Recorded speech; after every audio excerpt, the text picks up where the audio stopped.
Chapter 1056. Of course, it's your turn. Yinji stood up with difficulty and carried his school bag on his back. Another fight. Little Chi keenly sensed Yinji's rapid breathing. I resolved a small conflict. Yinji could not bear to lie to her. He could not say it if she did not ask, but if she asked, he could not answer. I'll come down to see you tonight. After saying that, Little Chi hung up the phone. Worry for nothing. Yinji put away his phone and found his motorcycle. His tone was obviously very disdainful, but the corners of his mouth could not help but curl up. After dinner, Little Chi took a bunch of medicine from home and prepared to go out. However, she was stopped by Muchichi. Where are you going? Go down and take a look at Yin. Little Chi answered truthfully. Little Chi, tell Mom the truth. Do you really like that kid? Muchichi was still very worried. Yes. Little Chi nodded and didn't deny it. I know, I'm still too young. Maybe you'll think that I'm just playing around. I don't know what feelings are, but Mommy, even so, I want to experience my life on my own. I won't regret any decision I make. I don't want to live under your protection. Muchichi took a deep breath. She knew that she couldn't win an argument against her daughter. If it were her, she might not be able to do better. Master Xiao was right about one thing. 12 or 13 years old was the age of enlightenment. Rather than letting her suppress it, it was better to let her experience it. Only in this way could he guide her properly and let her understand true feelings. Mommy doesn't want to object, but I have to remind you, got it. I know how to protect myself. Little Chi blushed. She knew what her mother was worried about. The forbidden fruit could not be eaten secretly. At the very least, it had to be at the right age. That's good. Come back soon. In fact, Little Chi was really grateful to her family. She was very grateful that she had such open-minded parents, so that she would not suffer many setbacks at the beginning of her relationship. She liked Yinji and kept thinking about that bad guy in her heart. She had no other choice. At 8:15 p.m., Little Chi arrived at Yinji's house. Auntie Hong brought Grandma to visit the neighbor's house, so at this moment, Yinji was the only one left at home. Little Chi knocked on the door and saw that Yinji's upper body was bare, looking sleepy. Why aren't you wearing clothes? Yinji's mischievous nature began to play tricks again. He directly dragged Little Chi into the room and pressed her against the wall. You knew it was dangerous. Why'd you come down? Little Chi glared at him and then saw the injuries on his body. Didn't I say it was just a small scratch? Who knew that little puppy was so strong? Yinji scoffed. Sit down, Little Chi ordered. I'll apply the medicine for you. Got it. My little girlfriend has gone crazy. I can't afford to offend her. Yinji sat down on the chair. Then he saw Little Chi take out medicine from the medicine box and lay on his shoulder to apply it. Father-in-law, mother-in-law, do they know you're coming down? Yes, I told my mom. Little Chi nodded. They really believe in my self-control. Yinji smiled bitterly, especially when he saw Little Chi's face through the mirror. He wanted nothing more than to steal her. It's all yours, but not now, Little Chi told Yinji seriously. Who did you fight with? He's injured to this extent. At this moment, Yinji once again answered carelessly, your childhood friend. Chapter 1057. Who asked that kid to not have a girlfriend to love him? But he did. Soon, the medicine was applied. Yinji touched Little Chi's head and pressed her head against his chest. Now, I can only do this to satisfy my craving. Little Chi let him hold her. When Grandma He and Annie Hong returned, she greeted them and left Yinji's house. Little girls are really lovable. Annie Hong also liked Little Chi. As a young lady, she was not delicate at all. She was beautiful and considerate. Anyone who saw her would like her. Annie Hong, I asked her to be my girlfriend. Yinji was wearing a shirt and could not hide the excitement in his tone. Seriously, girlfriend, but she's still so young. Don't her parents object? Annie Hong also had concerns. After all, which parent would allow their child to fall in love at such a young age? Her parents are different. Yinji followed Little Chi's route home and could not help but look. As long as you're happy, Yinji. I know that you're a good child who knows his limits. Limits? Yinji took a deep breath because when he heard these two words, he felt a little numb. Perhaps his father-in-law was also testing his limits. The next morning, the second day of the sports meet, Little Chi had a 400-meter final. Yinji had promised her yesterday to let her participate, but he did not allow her to show off. During Little Chi's competition, Yinji sat in the audience seat the entire time. His gaze followed Little Chi, as if he was afraid that he would lose her. Hey, look, who is Junior paying attention to? Which girl is so lucky she can get his favor? From time to time, the discussions of 2 or 3 girls could be heard. After Yinji heard this, he frowned and stood up. He took the prepared sugar water to the finish line. Soon, Little Chi was first. However, after running, she knelt on the ground. Yinji picked her up from the ground and carried her to her seat. I'm first, originally. Yinji wanted to get angry, but when he saw the confidence on Sheng Qingwan's face, he smiled helplessly. This was the Sheng Qingwan he knew. Drink it. Yinji sat beside her and handed her the sugar water. Little Chi took it and smiled warmly. At that moment, a little fan walked up to Little Chi and handed her a love letter. However, Yinji stopped him. Are you asking for a beating? It's none of your business that I'm looking for Shang Xiao. The little fanboy seemed a little curious. If you want to die, continue moving forward. Yinji stretched out his leg and blocked a few of them. Little Chi drank the brown sugar water as if nothing had happened, sweeping away all the discomfort in her body. Although those people liked Little Chi, they were even more afraid of Yinji. Therefore, they did not dare to continue forward. They looked at each other and dispersed. If you do this, I won't have any friends soon. Why didn't I know that you have friends? Yinji mocked her. Sit here and rest well.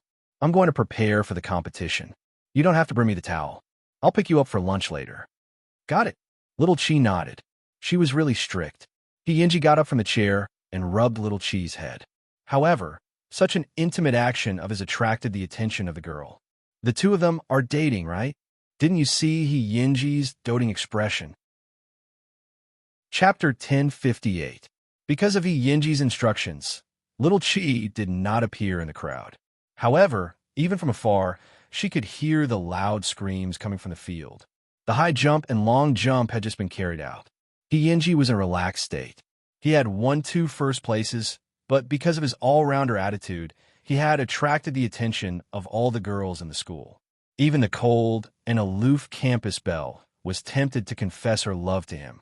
Therefore, after Yinji's competition ended, the school belle appeared on the crowded field and personally delivered a sports drink to Yinji. Student He, I want to invite you for lunch at noon. I wonder if you have the time? What a beautiful scene. The long-haired school belle had personally delivered the drink. This was equivalent to declaring her love in public. It was really enviable. However, Yinji was completely unmoved. He had no intention of taking the things from the school belle. He just bent down to pick up his towel and replied coldly, I don't want anything to happen between me and the school belle. Yinji rejected the school belle. He actually rejected the school belle directly. Everyone was surprised. Which school belle and the school hunk didn't have some love-hate entanglement. However, Yinji had no intention of doing so at all. He didn't do anything at all. He just grabbed his towel and brushed past the campus belle. Oh my God. Everyone looked at the school belle's embarrassed expression and then looked at Yinji's handsome back. This boy was too arrogant. Tisk, it's just now. Wait a few days and see. Which man can resist the pursuit of a beautiful girl? He doesn't even give the school belle face. He's too good at pretending. Yinji completely ignored what the people behind him said. In any case, he was already used to the commotion. He took the towel and went to the big tree near the locker room. However, he saw Little Chi dozing off against the tree trunk. You're really something. Yinji revealed a doting expression. Then, he went forward and shook Little Chi awake. You'll catch a cold if you sleep here. I'll take you to eat. Did you win? Little Chi followed Yinji's footsteps and stood up. What do you think? There's no need to ask about such a meaningless thing, right? Yinji smiled confidently and took the empty bottle from Little Chi's hand. You're quite obedient. You drink it all. So, are you still uncomfortable? Little Chi shook her head. My mother is at home, and there's a nutritionist. It won't be a big problem. Are you showing off Miss Jiao's life to me? Didn't you have a childhood like this too? Little Chi ignored his sour words. I saw the photos you took in England. The two of them chatted as they walked. Not far away, the girls in the school were already in an uproar when they saw the scene. Hyunji was always cold to the school bell, but he could talk and laugh with Sheng Qingwan. After all, Sheng Qingwan was the richest girl in Jianchuan. It was normal for some men to want to be the son-in-law of the dragon. However, Master Xiao of the Sheng family was famous everywhere. How unafraid of death was Hyunji? The two of them had lunch in the cafeteria and then went back to the classroom to rest. However, along the way, little Chi had heard a lot of rumors. Therefore, after returning to the classroom, she poked Hyunji's arm and asked, "The school bell confessed to you? What is this, something worth saying out loud?" Hyunji asked little Chi before he lay down to sleep. Then, he whispered into little Chi's ear, "What can really make my soul dance is your confession." Chapter 1059. Did anyone say what? Hyunji stared at little Chi with interest. Say that I like to play with rich people? Who am I? Is this the first day they met? But I know you're not that kind of person, little Chi blurted out and hurriedly explained for Hyunji. I know you're not. Hyunji carefully sized up little Chi's eyes. Then, he flicked her head. I have a notorious reputation. I don't care what others think of me. Little Chi was silent for 2 seconds after hearing Hyunji's words. Finally, she nodded. I understand. Let's take a nap. Or do you want to do something with me while everyone is taking a nap? Looking at Hyunji's naked gaze, little Chi quickly lay down on the table. Compared to before, this person was even more unscrupulous in teasing. Hyunji looked at his obedient wife with satisfaction and lay down beside her. What school bell? She wasn't the one in his heart. No matter how beautiful she was, it was useless.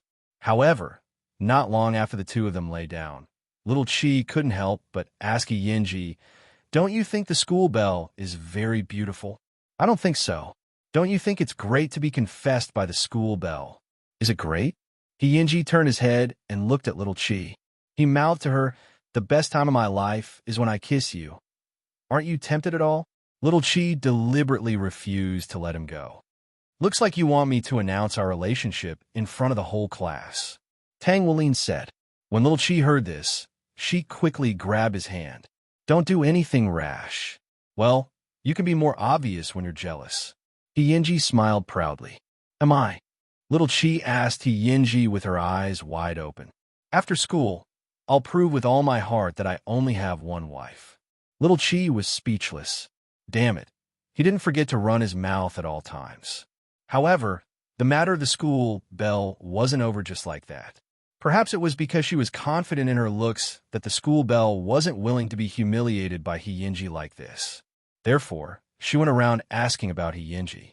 No one knew how she found out the address of Hyunji's new home.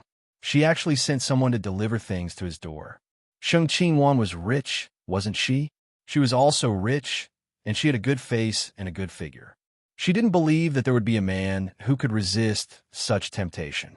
The campus bell's battle array was so big that almost everyone in the school knew about it. When Hyunji brought little Chi home, he saw flowers and luxury car keys at home. He smiled playfully. Andy Hong, how many has this been? If I remember correctly, it should be the 37th. Aunt Hong counted with her fingers and said, Young master, you have Miss Xing now. Restrain yourself. Hyunji shrugged. I didn't do anything. Xiao Wan can testify. Then how do you deal with these things? Little Chi raised her head and asked Hyunji. You'll know tomorrow. Hyunji shook off those eyesores. Let's go. I'll send you home and do some bad things on the way. Hyunji, don't always tease Miss Sheng. Annie Hong was afraid that little Chi would misunderstand Hyunji's frivolity. Annie Hong, it's okay. I'll learn. Before little Chi could finish her sentence, Hyunji had already led her out of the house. In a small alley not far away, Hyunji pressed little Chi against the wall and pressed her against it. I have to get used to it.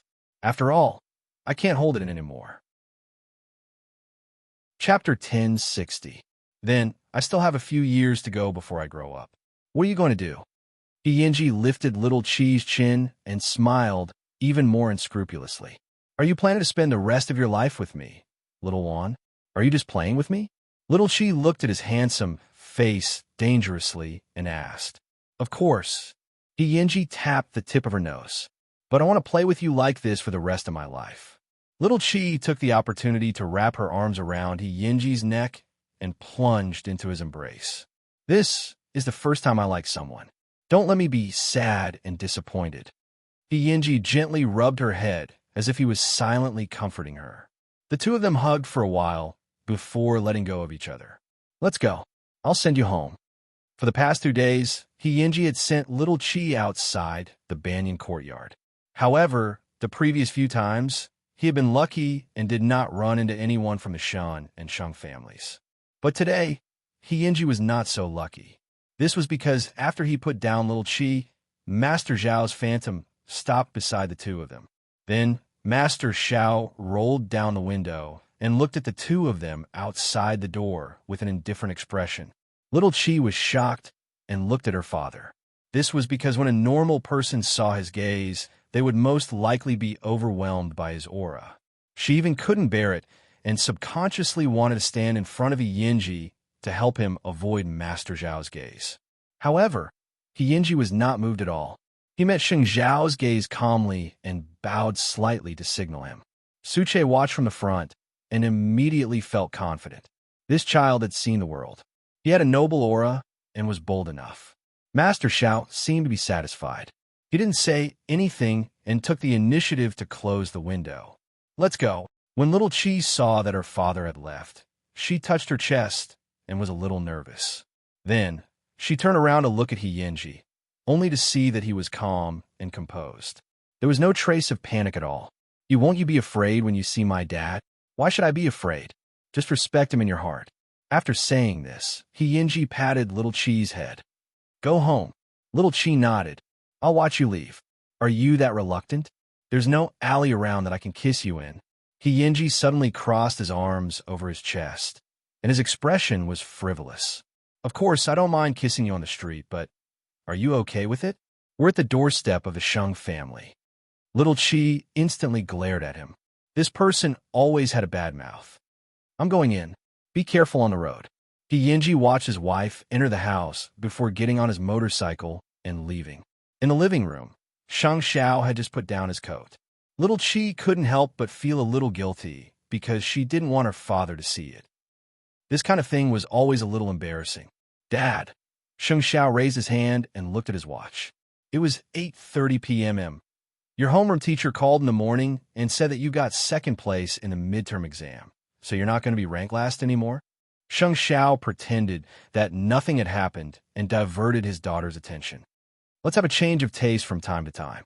Little Chi sat down beside Shang Xiao, and her nervousness eased a lot. When you go home in the future, don't go to the door. Dad won't say anything to you, but your grandfather might not be able to accept it. If you bump into him, you'll be the one in trouble. After Little Chi heard this, she quickly hugged Sheng Zhao's arm and rubbed against it. Dad, you love me the most. Look at that kid's performance. Sheng Xiao was prepared to give this most difficult task to Hyunji and nurture him from a young age. He was a husband first and then a father. Only Mu Chi was his lifelong responsibility. Chapter 1061. The next morning, Little Chi sent Hyunji a text message, but he did not reply. Little Chi arrived at school alone, but she heard all the students talking. Hyunji had moved all the things that the school bell had sent home to the school and then scrupulously placed them on the playground. The principal rubbed his aching forehead and directly ordered the school's cleaners to return all the valuable items to the school bell's home. Didn't they think they had embarrassed themselves enough? For this reason, the school bell once again went to Hyunji's class. Taking advantage of the fact that the sports meet had not started yet, she blocked Hyunji in the classroom. At the door were the school bell's two good sisters. They were there to stop the students in the class from entering. Isn't this school bell too overbearing? She likes Hyunji. Why can't she let us go back to our seats? That's right. What does it have to do with us if she can't catch up to Hyunji? In the classroom, Hyunji sat calmly in his seat, and the school bell stood in front of him. The door and windows of the classroom were filled with his classmates, watching the show. You're really arrogant. The school bell lifted her elegant long hair and pursed her lips as she looked at Hyunji. I've never been rejected by anyone. There's a first time for everything. Hyinji continued to be poisonous. Why don't you like me? I'm rich and beautiful. How can I not be worthy of you? The school bell continued to make things difficult for Hyinji. Tell me the reason, and I'll let you go. Hyinji took a deep breath and looked up at the so-called school bell. The reason is, I'm a clean freak. After the school bell heard this, her eyes suddenly widened. Beauty is your capital, and enjoyment is your right, but I have the right to refuse, don't I? I don't want the people in the room to be your boyfriends when I take you out. Isn't that cheap? The school bell's face suddenly turned red and then white. Could it be that this reason is not enough? The school bell was angry and had no way to refute him. At this moment, she suddenly saw little Chi at the door. She pointed at little Chi and asked, "What about her? What is she?" Her? Hyinji looked at little Chi in the crowd, and the corners of his mouth curled into a smile. She's my exclusive, unique, the only creature that can wander around me. You. I'm too lazy to know your name. Don't touch her. The price is not something you can afford. The school bell glared at little Chi fiercely, took a deep breath, and finally left Hyinji's classroom. Don't regret it if you have the guts. In Hyinji's life, what he had heard the most since he was young was warnings. Therefore, even when facing Master Xiao, his expression did not change. Why would he be afraid of the school bell? Little Chi looked thoughtfully in the direction of the school bell's departure. After he left, she returned to Hyinji's side. You didn't give her any face at all. The whole school knows about it. If we don't do this, how can we destroy the courage of those little girls? Hyinji looked at little Chi in confusion. Hubby, who are you doing this for? Give me some space to perform. It's very boring to finish everything. Little Chi couldn't help but complain. Xiaoan, your attacks are a little too lethal. Take it easy, huh? Hyinji said with a smile. Then, he turned his gaze to the sports committee member, looking like he was settling scores. Who asked you to register Sheng Qingwan for the 1,500-meter race? Can you give me a name? Chapter 1062. The sports commissioner was so scared that his forehead was covered in sweat. That, if you don't report it, I'll take it as you. It was Enruoli's suggestion. The sports commissioner immediately replied, It's none of my business. Hyinji, don't hit me. Hyinji nodded and turned his gaze away. He didn't look for trouble with the sports commissioner. After little Chi heard this, she frowned and turned her head again. Why don't you arrange for Enruoli to go up? This has already been reported. I can't make the decision. You have to tell the teacher. Moreover, the competition is starting in the afternoon. The sports commissioner replied with a bitter face. Little Chi smiled faintly and didn't look for trouble with the sports commissioner anymore. Instead, she walked to Enruoli's seat and looked down at the weak girl in the seat. Why did you recommend me to run the 1,500 meters? You said it yourself. You've practiced Sanda, so sports must be your strength. Other than you, no other girl in the class can do this task. Enruoli explained matter-of-factly. That's a good reason. After little Chi finished speaking, she turned her back to Enruoli. However, the next moment, she turned around and grabbed Enruoli's shirt, pulling her closer. Since you like to run so much, go ahead. Anyway, my good friend is here, so you can't run. I'll go and tell the teacher now that you're willing to be a substitute. I don't want to. Enruoli immediately trembled. She was as weak as a lamb. Sheng Qingwan, don't bully others just because your family is rich. Oh, so you know that my family is rich. Then you still dare to dig a hole for me behind my back. Obviously, you don't care if I take revenge. I don't care why you frame me. I'll only give you two choices. First, be a substitute and run the 1,500 meters. Second, disappear completely from Jianchuan High School. Enruoli didn't want to choose either, so she looked at Hyinji for help. Yinji, please help me say something. Help you say what? Aren't you reaping what you sow? Hyinji replied with a slight smile. I've been sick before. I can't run the 1,500 meters at all. I'll die. Then have you ever thought that I'm sick too? Little Chi asked Enruoli seriously. No one can save you this time. Choose. I want to find teacher. Enruoli shouted angrily. I won't let you bully people as you please. Then go. In this way, Can I take it that you've made the second choice? And Ruoli did not reply. Instead, she ran straight out of the classroom. At this moment, little Chi asked in front of the whole class. It was a personal grudge between me and Ruoli just now. It's true that I can't participate in today's 1500M due to a special reason. So, if any of you are willing to be a substitute, I'll apply to the teacher right now. Of course, if it wasn't for this special reason, I'll definitely finish the race, regardless of whether I'm framed by those despicable people or not. Let me do it. A short-haired girl wearing glasses in the class stood up and said to little Chi, "That's my strength. I was going to sign up for it anyway." Little Chi walked up to him and nodded. "Thank you. This is also my personal honor."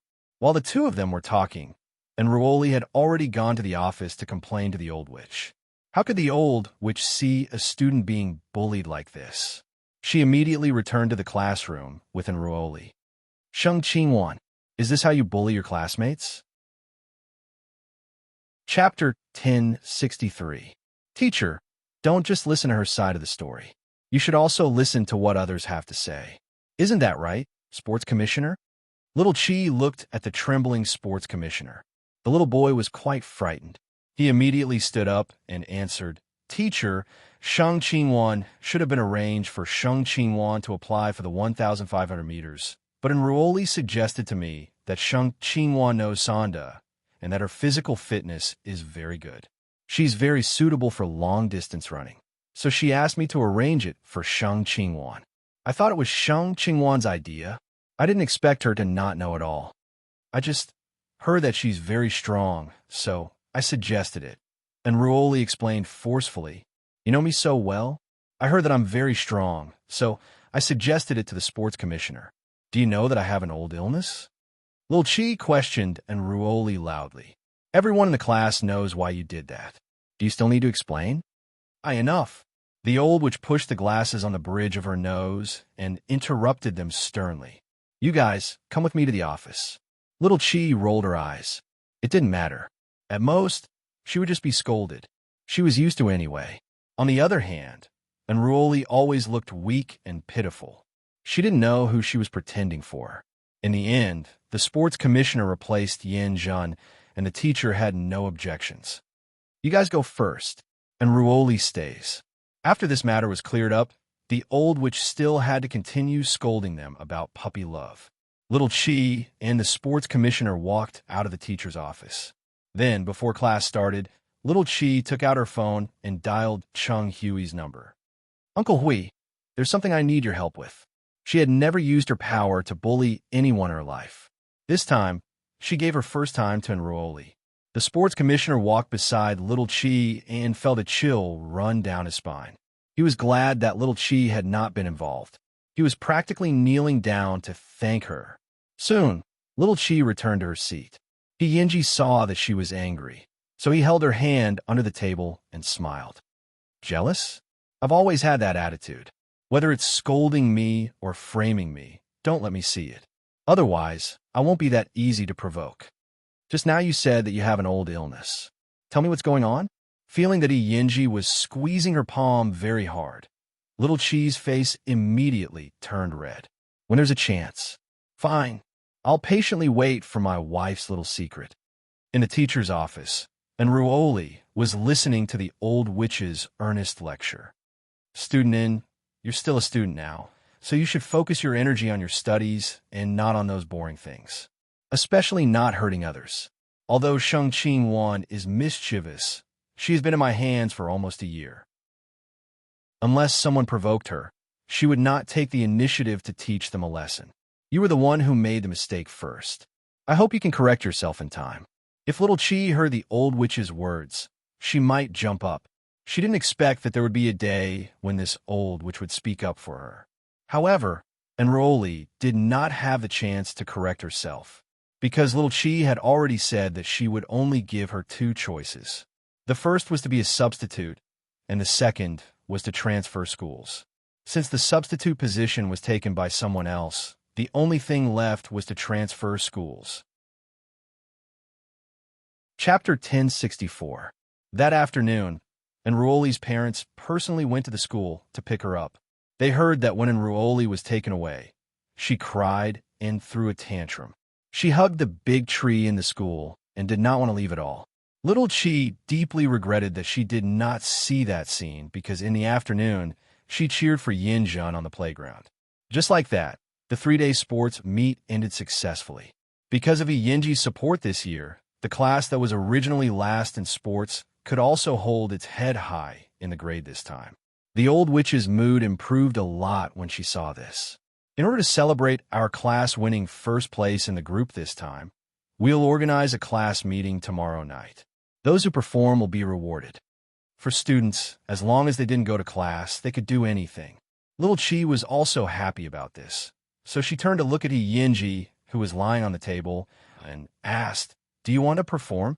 Tomorrow night, I'm going to accompany Grandma to meet an acquaintance," Yinji answered in a low voice.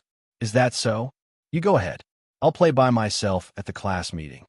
Little Chi waved her hand to show that she didn't mind. "I know you want to play with me. Another day, I'll make it up to you." "Who cares?"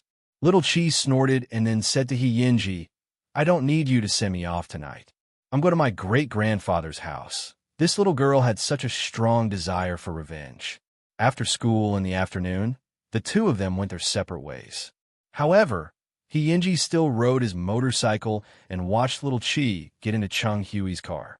Only then did he put on his helmet and leave. He didn't know when it started, but it had become his habit to ensure the little girl's safety. Also, what exactly was Little Chi's old illness? This also planted a seed of worry in his heart. On the way back, Little Chi put down her school bag and praised Chung Hui. "Uncle Hui, aren't you too fast?" "Miss, I haven't done this yet." Chung Hui told Little Chi truthfully. Chung Hui told Ming Chi the truth. "Master Xiao asked me to do something else. I haven't had time." Little Chi was speechless. Then why was Enruoli taken away?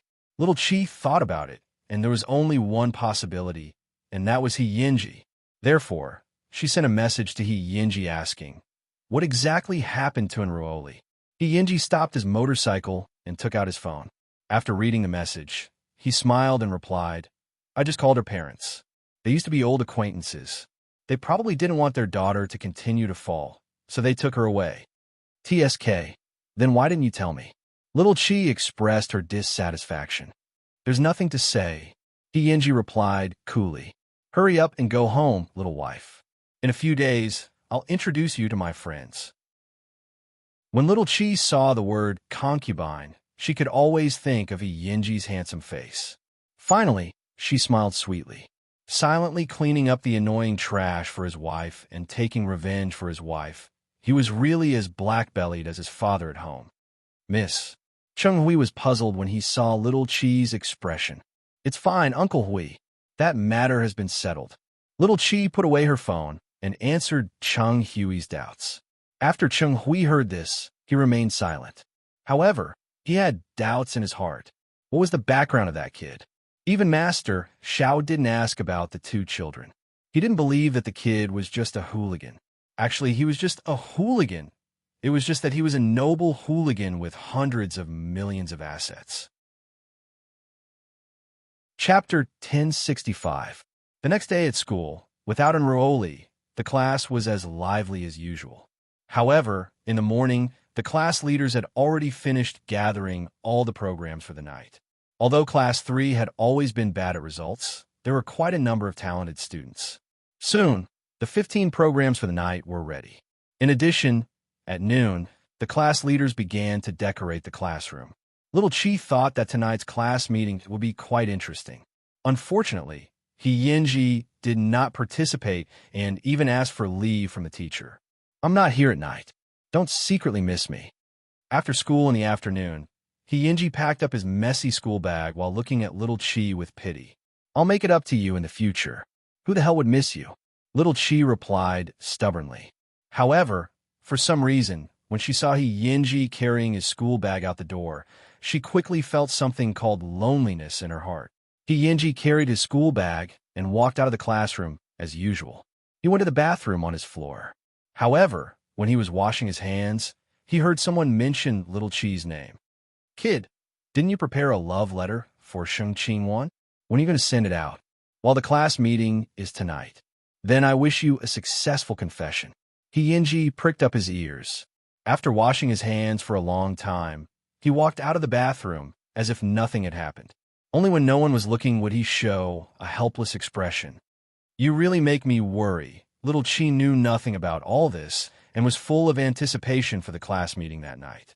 It was a pity that Hyunji was not there at this time. At 6:50 p.m., Jianchuan Middle School's evening self-study session began. Class 3, where little Chi was already exuding a strong aura of youth. This was because the originally pale lights in the classroom had now turned into soft, colorful lights. On the blackboards in front and behind the classroom, there were also colorful activity boards. Balloons and ribbons could be seen everywhere. This was simply the standard for school activities. From the looks of it, it was really full of youthful energy. Little Chi followed her classmates to find their seats one after another. Then she saw the host come out to adjust the atmosphere. Because students like to fight and fool around, the program was indeed fun and funny. Soon, the class meeting was halfway through. It was past 8:30 p.m. Little Chi was holding her phone and eating snacks. She was thinking about whether she should send Hyunji a text message, but in the darkness, someone secretly tugged at her. Sheng Qingwan, someone is looking for you outside. At this time, little Chi did not know that someone was confessing to her. She put down her snacks and left through the back door because the teacher was not that strict during class activities. However, behind the classroom door, a tall and thin boy saw little Chi come out and quickly stuffed the gift into her hand. That I've been choosing for a long time. I hope you like it. Little Chi was stunned because she was confused when she encountered such a thing. There's a letter inside. I hope you can read it when you get back. The boy lowered his head and looked at the tip of his toes, appearing to be very unconfident. He was obviously a big boy, but his tone was shy and embarrassed. Little Chi looked at the thing in her hand and was racking her brains to think of a way to refuse. However, a figure suddenly appeared and directly returned the gift in her hand to the boy. His voice was also very cold. She doesn't like people like you. After saying that, Hyunji directly grabbed little Chi's wrist and pulled her downstairs. Chapter 1066. In the darkness, Hyunji pressed little Chi against the corner of the classroom building. His dangerous eyes stared straight into her eyes. I just left for a while, and you're already restless? What does this have to do with me? I'm still in a daze, Mr. Seven quickly explained. Seeing her talk back, Hyunji pecked her lips. I'm very angry. It's not like I can control what others think. Little Chi suddenly lost her confidence. She was afraid that Hyunji would do something even more out of line. In the future, when someone confesses to you, you have to reject them immediately. Do you understand? Hyunji rubbed little Chi's lips with the pad of his finger. You have a family. I got it. Take your hand away. Little Chi straightened her body and whispered. What are you nervous about? Hyunji enjoyed her panic and then pulled her into his arms. Develop well. Pervert. Little Chi blushed and leaned into Hyunji's arms nervously. She knew that this was a school and it was easy for others to discover them, but she was greedy for this moment of happiness. Why did you suddenly come back? Didn't you say you had something to do tonight? If I don't come back, what if you run away with someone else? Hyunji held her hand, gently pushed open the window of the primary school classroom, and jumped in with her. Little Chi's heart skipped a beat. This person was really capable of doing anything. However, it had to be said that in that quiet corner, there was only the two of them. This made little Chi feel much more at ease. We have to go back. The old witch wants to find someone, little Chi said carefully in a low voice. Hyunji hugged her and did not let go. The corners of his mouth curled up. Let her find. Or do you really want me to let go? Little Chi did not say anything. Of course, she hoped that the two of them could be alone for a little longer. However, after the two of them stayed quietly for a moment, Hyunji suddenly pushed little Chi and said, Let's go. I'll send you back to the classroom. Didn't you say you weren't going back? Hyunji did not say anything. He left the classroom with little Chi and closed the doors and windows. Little Chi felt that his unpredictable habit seemed to be acting up again. She always did not know what he was thinking. When they reached the classroom, Yinji pushed Little Chi up the stairs. "Let's go back." Little Chi frowned and felt a strong sense of loss in her heart. However, she did not ask in detail and returned to the classroom from the back door as if nothing had happened. After making sure that no one had noticed, she sent a message to Yinji. Why? Why? When Yinji saw these 3 words, he also wanted to ask himself why. But a moment later, he had a very clear understanding in his mind. This girl was different from all the girls he had ever known. If he wanted a future with Little Chi, he had to restrain his frivolous behavior. He didn't want Little Chi to follow him to the end. In the past, he clearly wanted to tease her and lead her astray. But now, he only hoped that she would become better and better. Because I don't want my wife to get a demerit like me. I'll wait for you at the school gate tonight and send you home. Seeing this answer, Little Chi also understood the struggle in his heart. The countless questions and frustrations in his heart had all turned into sweetness and happiness at this moment.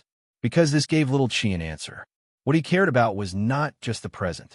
What he cared about was their future. This was true liking. Chapter 1067. After returning to the classroom, the tall and thin boy from before moved to Little Chi's side again. "Was the boy who took you away just now, Yinji?" Little Chi was stunned for a moment. She realized that the other party might not have seen Yinji's face clearly, so she coughed lightly and explained, "Yinji asked for leave, right? He's someone I'm familiar with. When he saw me with a boy, he was afraid that I would be at a disadvantage. So, he dragged me out and gave me a good scolding. You better not get close to me. Little brother's temper is too bad. I'm afraid he'll cause trouble for you." The other party was timid to begin with. After being scared like this, he immediately smiled awkwardly and said, "I was just joking with you.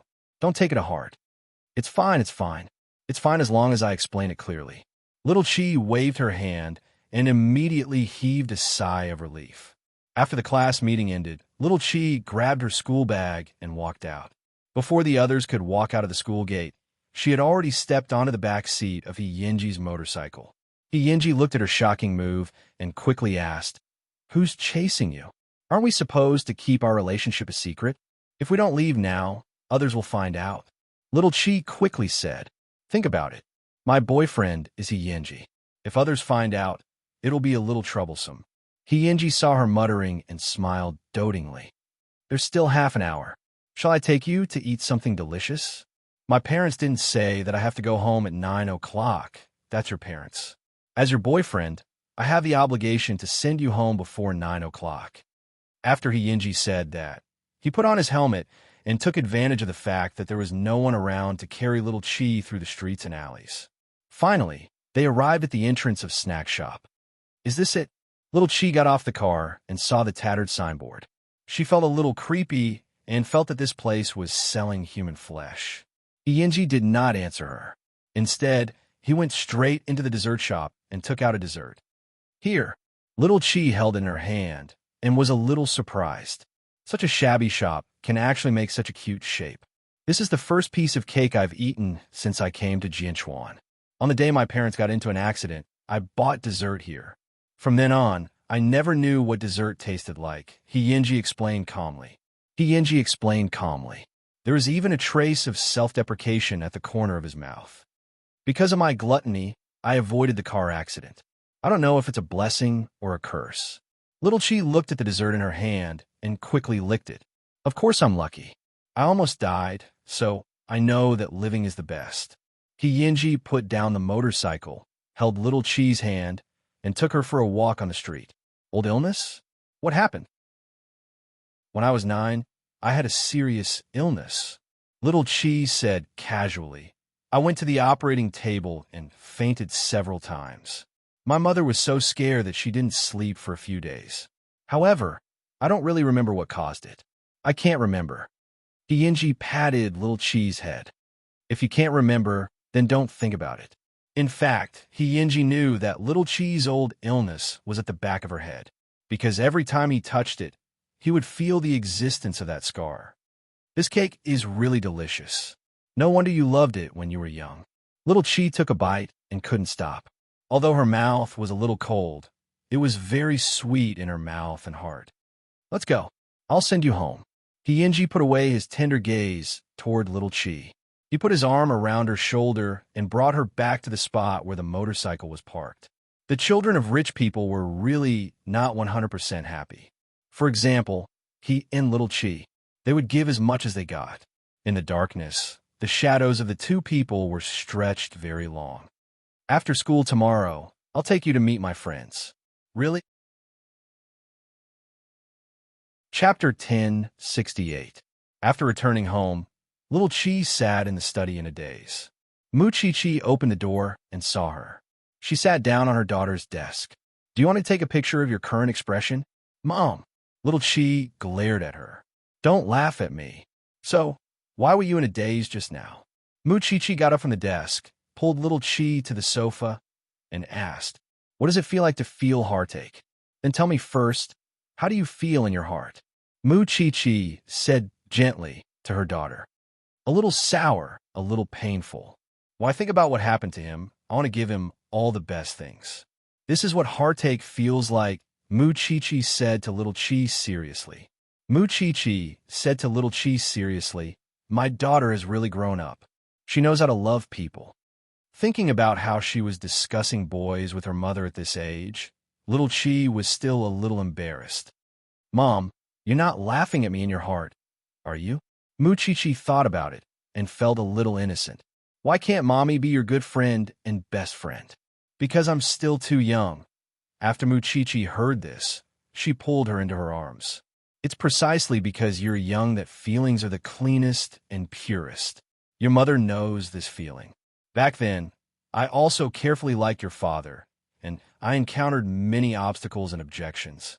But I understand that obstacles and objections can't stop feelings from happening. Since that's the case, why should I avoid it? After all, I don't want my daughter to be unable to enjoy her youth because of these obstacles. Feelings are never right or wrong. What's wrong is a person's choice. After hearing Chi's words, Little Chi leaned into Chi's arms and rubbed against her. You're the best mother in the world. Chi deliberately teased her and asked, you don't want to marry your father now. My father is an old fox. I like little wolf dogs. Hey, that's too much. Although you have a new lover, you can't dislike my precious. Chi let go of her daughter and patted Little Chi's head like Hyunji did. Rest early. I'll go to the company to pick up your father. Got it. If you want to call, do it openly. Don't hide under the covers and hurt your eyes. Chi told her daughter before leaving. Little Chi stuck out her tongue at Chi. Her mother had seen through this. She really had the best parents in the world. How great would it be if she could share this with Hyunji? I'm taking a shower. Do you want to see? On the other end, Hyunji's voice was low and tempting. I'm taking a shower. Do you want to watch? On the other side of the phone, Hyunji's voice was low and seductive. Who wants to see? Don't you want to see your husband's body sooner or later? Hyunji continued to tease. Little Chi's face turned red from being teased. She shouldn't have felt sorry for this dead gangster. Shao. Shao. I said I shao to shao use. I chikama, I kama. After saying this, Hyunji laughed even more heartily. Can't the alleys on the street satisfy you anymore? Madam, what I want to say is, don't be sad about your parents passing. I'll be there for you in the future. It was rare for Little Chi to interrupt when he was not being serious. Chapter 10:69. Without waiting for Hyunji's reaction, Little Chi hung up the phone so that this person wouldn't be serious all day long. Hyunji heard the beeping sound and shook his head helplessly. Who would just hang up the phone after saying sweet nothings? But for some reason, he suddenly felt that his frozen heart seemed to have signs of cracking. So, he touched his heart and closed his eyes in satisfaction.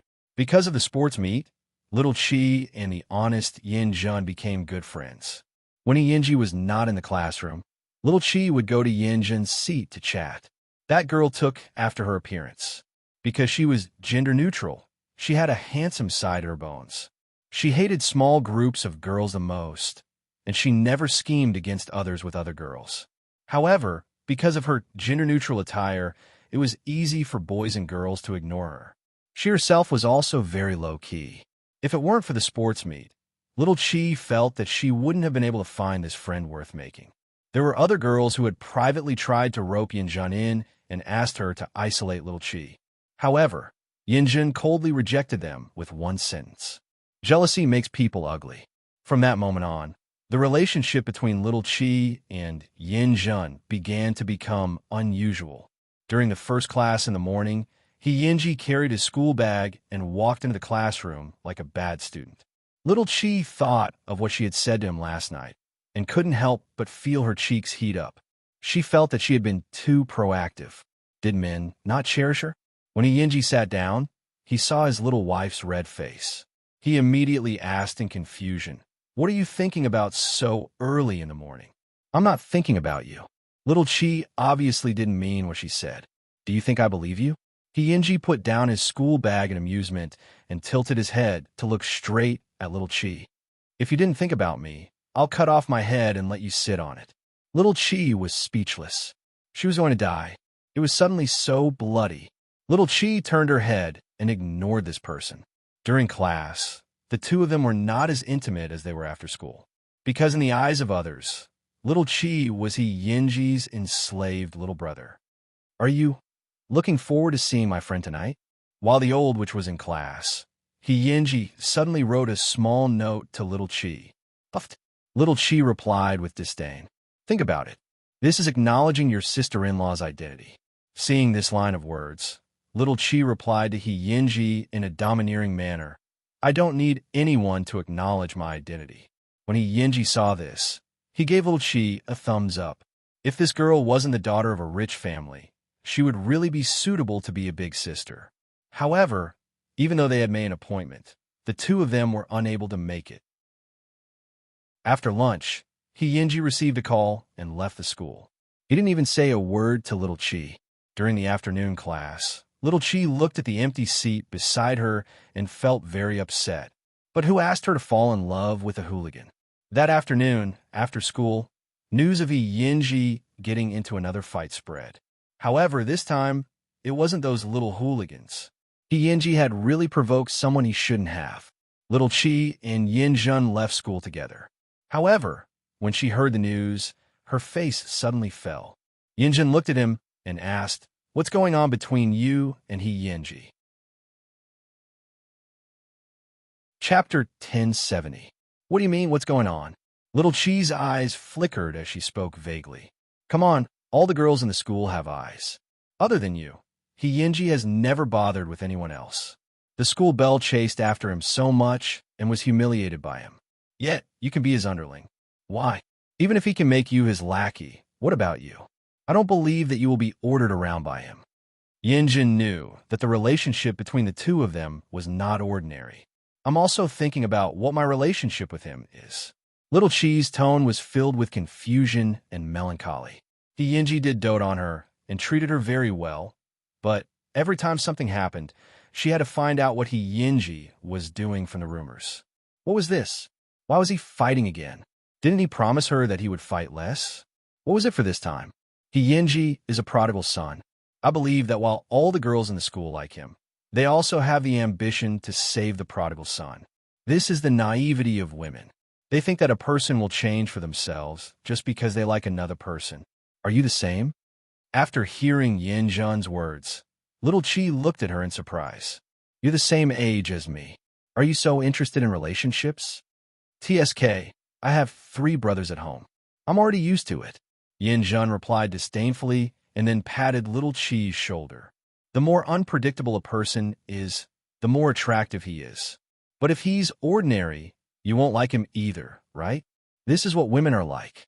After little Chi heard this, she felt that it made sense. She didn't call Yinji, nor did she take the initiative to contact him. Why did a woman's emotions have to chase after a man?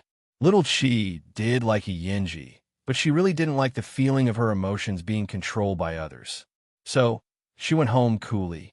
Chenghui was a little surprised that little Chi didn't go on a date with that kid today. Thinking about it, his young mistress should be tired of it. However, at 8 o'clock in the evening, little Chi received a call. She picked up her backpack and asked Chung Hui to send her to the hospital. What was he trying to do? Little Chi quickly entered the inpatient department of the school's affiliated hospital and saw He Yinji, whose face was bruised and swollen. He was wrapped in gauze and lying on the bed. Around his bed, there were a few injured boys sitting there. Little Chi went straight into the ward, but was stopped by one of the boys. Where did this little infatuated fool come from? You even chased me all the way to the hospital. He Yinji looked up and immediately shouted, "Are you blind? That's your sister-in-law. Why aren't you moving?" The few of them immediately obeyed the rules and gave their seats to Little Chi. Little Chi walked up to He Yinji and immediately poked the back of his red and swollen hand. "Why didn't I kill you? It hurts. Leave me some face." He Yinji rubbed her palm, signaling her to calm down. The lackeys looked at each other in dismay. They thought to themselves that young master, he was too lucky. He found such a beautiful sister-in-law. He was going to raise his wife from a young age. Get out, get out." They gestured to each other and moved the ward out for the young couple in the room. When He Yinji saw this, he couldn't help but look at Little Chi. After a long time, he said, "Although the method is a little special, your identity as sister-in-law has been introduced. Why are you fighting again?" He Yinji thought for a moment. As if he had expected her to ask, he rested his head on his pillow and answered, "Auntie Hong has a son. Because of his intelligence problems, he is always bullied. I received a call from Annie Hong and rushed over. I saw that the other party was forcing him to drink urine. Do you think I can tolerate it? I thought you would be very angry, but I'm really surprised that you're so calm." Little Chi sat down on the chair and looked at He Yinji's face. After pretending, she asked again, "With your injury, you won't be able to go to school for many days, right? Little heartless. Don't worry.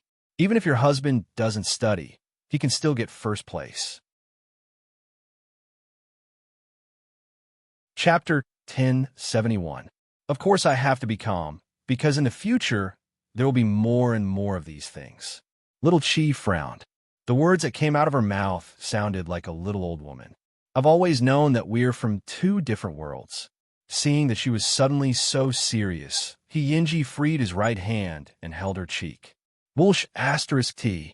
Don't seduce me, and I'm about to escape. No way. He Yinji, don't break up with me. It's only been a few days. He Yinji quickly covered her lips and warned her. I told you before that I can do anything for you, but I can't change the matter of fighting for you now. I need to protect myself and my family. Little Chi saw that he was aggressive and pursed her lips. I didn't want to break up. I just wanted to say, can you tell those hooligans not to hit me in the face every time? He Yinji, why don't you call me next time and I'll go too. Little Chi put down her school bag and took out a plaster from it. I've also trained. It's different from your unorthodox ways. Otherwise, in a few years, I'll have to go to my mother's dissection table to see you. He Yinji, other than winning, you also have to not let yourself get hurt in a fight. Do you understand? He didn't panic, but from Little Chi's firecracker-like words, He Yinji could still hear a strong sense of worry. Therefore, he reached out and held Little Chi's warm palm. I'm sorry. What's the use of apologizing to me? Little Chi broke free from his palm in disdain. You're the only one who's sorry. Are you still angry? Little Chi ignored him. She stayed with this person until 9 o'clock. When the alarm clock rang, she immediately picked up her school bag and got up from the chair. You rest by yourself. He Yinji watched as Little Chi left. He wanted to reach out and grab her, but there was a strong sense of powerlessness in his palm. Because so what if he caught Little Chi? Could he promise his wife that he would never fight again in the future? The two of them were born in different environments. At his age, other than using force, he had no better way to protect himself and his family. He had an inheritance, an uncountable inheritance, but he couldn't tell anyone, because he couldn't attract his second uncle's attention. He couldn't let everything about his parents fall into the hands of his enemies.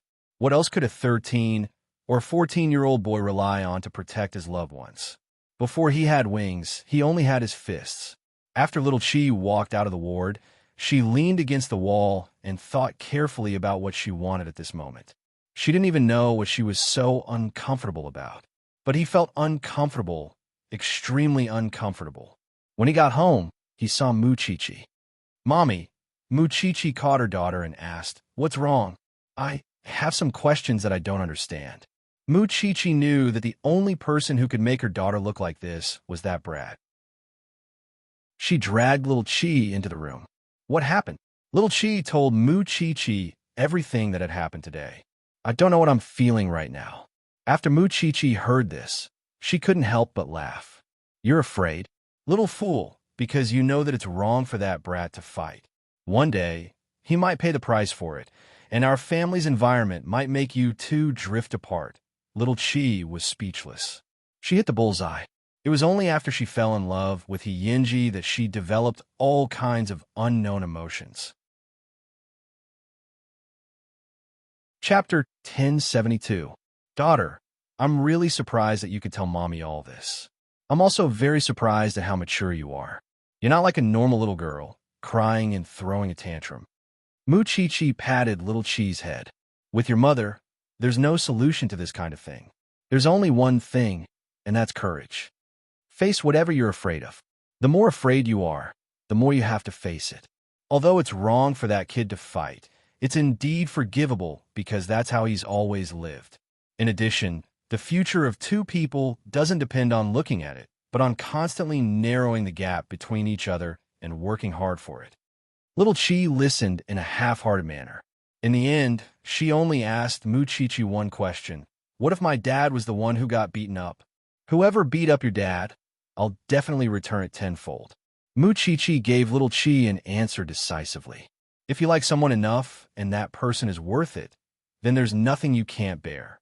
I don't know if you understand what I'm saying. All right, little Chi, it's time to rest. Muchichi did not continue. Her ability to understand emotions was not something that could be stuffed into a person's mind with just a few words. Little Chi also nodded. Thank you, Mommy, for answering my questions. Muchichi patted her head again and finally sighed. I hope Mommy isn't harming you by telling you this. Little Chi forced a smile. After Muchichi left, she called Hyinji. What do you want to eat tomorrow? After school, I'll bring you. Xiaoan. Hyinji received the call and felt very upset. Hurry up and tell me. Little Chi pretended to be impatient. I want to see you now. I'll press you against the wall and kiss you hard. Little Chi said, No way. In the next life, I'll bring you a nutritious meal tomorrow. That's all. I'm hanging up. After saying that, Little Chi decisively put down her phone. It was a relationship that had just begun. Since she had tasted the sweetness, she would naturally taste the bitterness. After hearing Muchichi's words, Little Chi thought about it for the whole night. She suddenly understood something. When she fell in love with Hyinji, he was already hopelessly bad. According to her mother, that was Hyinji's way of life. She didn't seem to have a right to dictate Hyinji's lifestyle, even if they were as close as lovers. After thinking it through, Little Chi relaxed a little. In class the next day, although they heard the old witch complaining about Hyinji's leaving class, Hyinji also said that even if he didn't come to class, he would still be first at the end of the term. After school, Little Chi took the thermos to the hospital. When Hyinji saw the person he was thinking about, he couldn't hide the smile on his face. Xiaoan, are you here for me to kiss? You're already like this, and you're still not being honest. Little Chi glared at him. After Hyinji heard this, he said calmly, Isn't I the person you like? Good or bad, this is a side of me. Little Chi took out the nutritious meal coldly and placed it in front of him. Who said I like you? I don't know who it was, but 2 days ago, she plunged into my arms and loved me so much. Little Chi didn't say anything. Hyinji could tell that she was being awkward, so he took the opportunity to hold her hand and said, I know what you're worried about, but can you believe that I know what I'm doing? Who told me to not be able to resist your temptation and turn you into my wife? I'll take responsibility. Chapter 1073.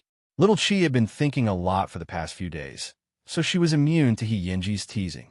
The final exam is coming up soon. Hurry up and get better. Do you want me to be last again? Got it, housekeeper. Hyinji took the nutritious meal and couldn't help but laugh. When I recover, I'll find a small forest and quietly bring you in. Little Chi was speechless. Was this matter very urgent? Was it? In fact, Yinji had kissed little Chi twice, and it had only been a second. She didn't even have time to taste what it was like to kiss. Speaking of which, she had to wait until she was 16 years old, but she asked herself, could she really wait until then? Just like that, little Chi went to class during the day and fed Yinji with all kinds of nourishing things after school. After a while, Yinji's injuries quickly recovered. During this period of time, the school was also safe and sound. However, without Yinji, the source of evil, the school lost a lot of the fun of gossip. When will Yinji be discharged from the hospital? During lunchtime, Yinjun and little Chi sat in the cafeteria and chatted. It's been almost half a month. Soon, little Chi sighed. In fact, after Yinji was hospitalized for a week, he had been clamoring to leave the hospital. However, little Chi had forcefully held him down and asked the doctor to do a comprehensive examination on him. He found that the new and old injuries on his body had been alternating and had never healed. Therefore, little Chi ordered Yinji to leave only after the doctor confirmed that he could be discharged from the hospital. Yinji was already feeling guilty about the fight, now that he was being controlled by his wife. He did not struggle and went along with little Chi's wishes. Does Yinji really have many girlfriends? And little Chi knew that Yinjun had a lot of questions, so she put down her bowl and chopsticks and answered her seriously. They're all rumors. So far, I'm the only serious girlfriend he has. Moreover, the first time he held hands, hugged, and kissed was all mine. That person likes to disguise himself as a bad person. After Yinjun heard this, she nodded in disbelief. I didn't expect Yinji to be so innocent. How did you win him over? Of course it's because my wife has an interesting soul. The voice that suddenly appeared above their heads made them both stunned at the same time. This person appeared and disappeared mysteriously. Was he trying to scare them to death? Little Chi tilted her head and saw Yinji's handsome face. She glared at him. Why did you leave the hospital without permission? I'm going to rot. Yinji looked at little Chi pitifully. Yinjun couldn't help but shiver. She had goosebumps all over her body, as expected of a person in love. It was an eye-opener for her. Yinji was such a cold and evil person, but in front of little Chi, he had such a devoid of love expression. Yinjun instantly felt that her worldview had been overturned. The three of them finished lunch together in the cafeteria, and Yinji announced his official return to school life. Little Chi saw that he was full of energy in physical education class in the afternoon and finally felt relieved. This person's recovery ability was indeed different from ordinary people. However, just as the first class of the evening self-study session ended, Yinji sent a text message to little Chi, asking her to go to the garden. Little Chi suddenly remembered what Yinji had said some time ago. He wanted to drag her into the woods and kiss her to his heart's content. Chapter 1074. When little Chi entered the forest, there was not even a shadow. This was because there was a certain distance from the teaching building of the junior high school department. During the 10-minute break between classes, especially at night, no one came to stroll around. Little Chi thought that Yinji was playing with her. Just as she was about to make a phone call, a hand suddenly reached out from the tree beside her and pulled her over. Little Chi was forced to lean against the tree while Yinji looked at her sideways with his arm propped up. Don't get so close to me. Little Chi was a little panicked. Yinji couldn't help but laugh. You're usually so eloquent, but when it comes to times like this, you're so timid. It's so late at night. Who knows why you call me over? Little Chi lay on his arm and muttered. What else can I do? Of course it's a kiss. Before he could finish his sentence, a light suddenly lit up in the forest. Yinji quickly pulled little Chi into his arms, pressed her head, and hid her face so that no one could see it. A student passed by and heard the commotion. He thought that something had happened and turned on the flashlight on his phone fearlessly. However, Yinji scolded him. Are you looking for a beating? When the other party saw that Yinji was actually hugging a girl, his hands trembled in fear, and he quickly turned off the flashlight. Oh my God! Previously, There had been rumors in the school that Yinji had gotten a girl pregnant. After all, no one had really seen it. But this time, someone had seen Yinji hugging a girl with their own eyes. No one knew who it was. After the boy left, little Chi immediately said in a muffled voice, "The whole school is going to be talking about it again. It's all your fault. You made me come to the forest." Yinji let go of little Chi and smiled slightly. "There are a lot of rumors about your husband. Besides, I'm hugging my wife. Who would dare to say anything?"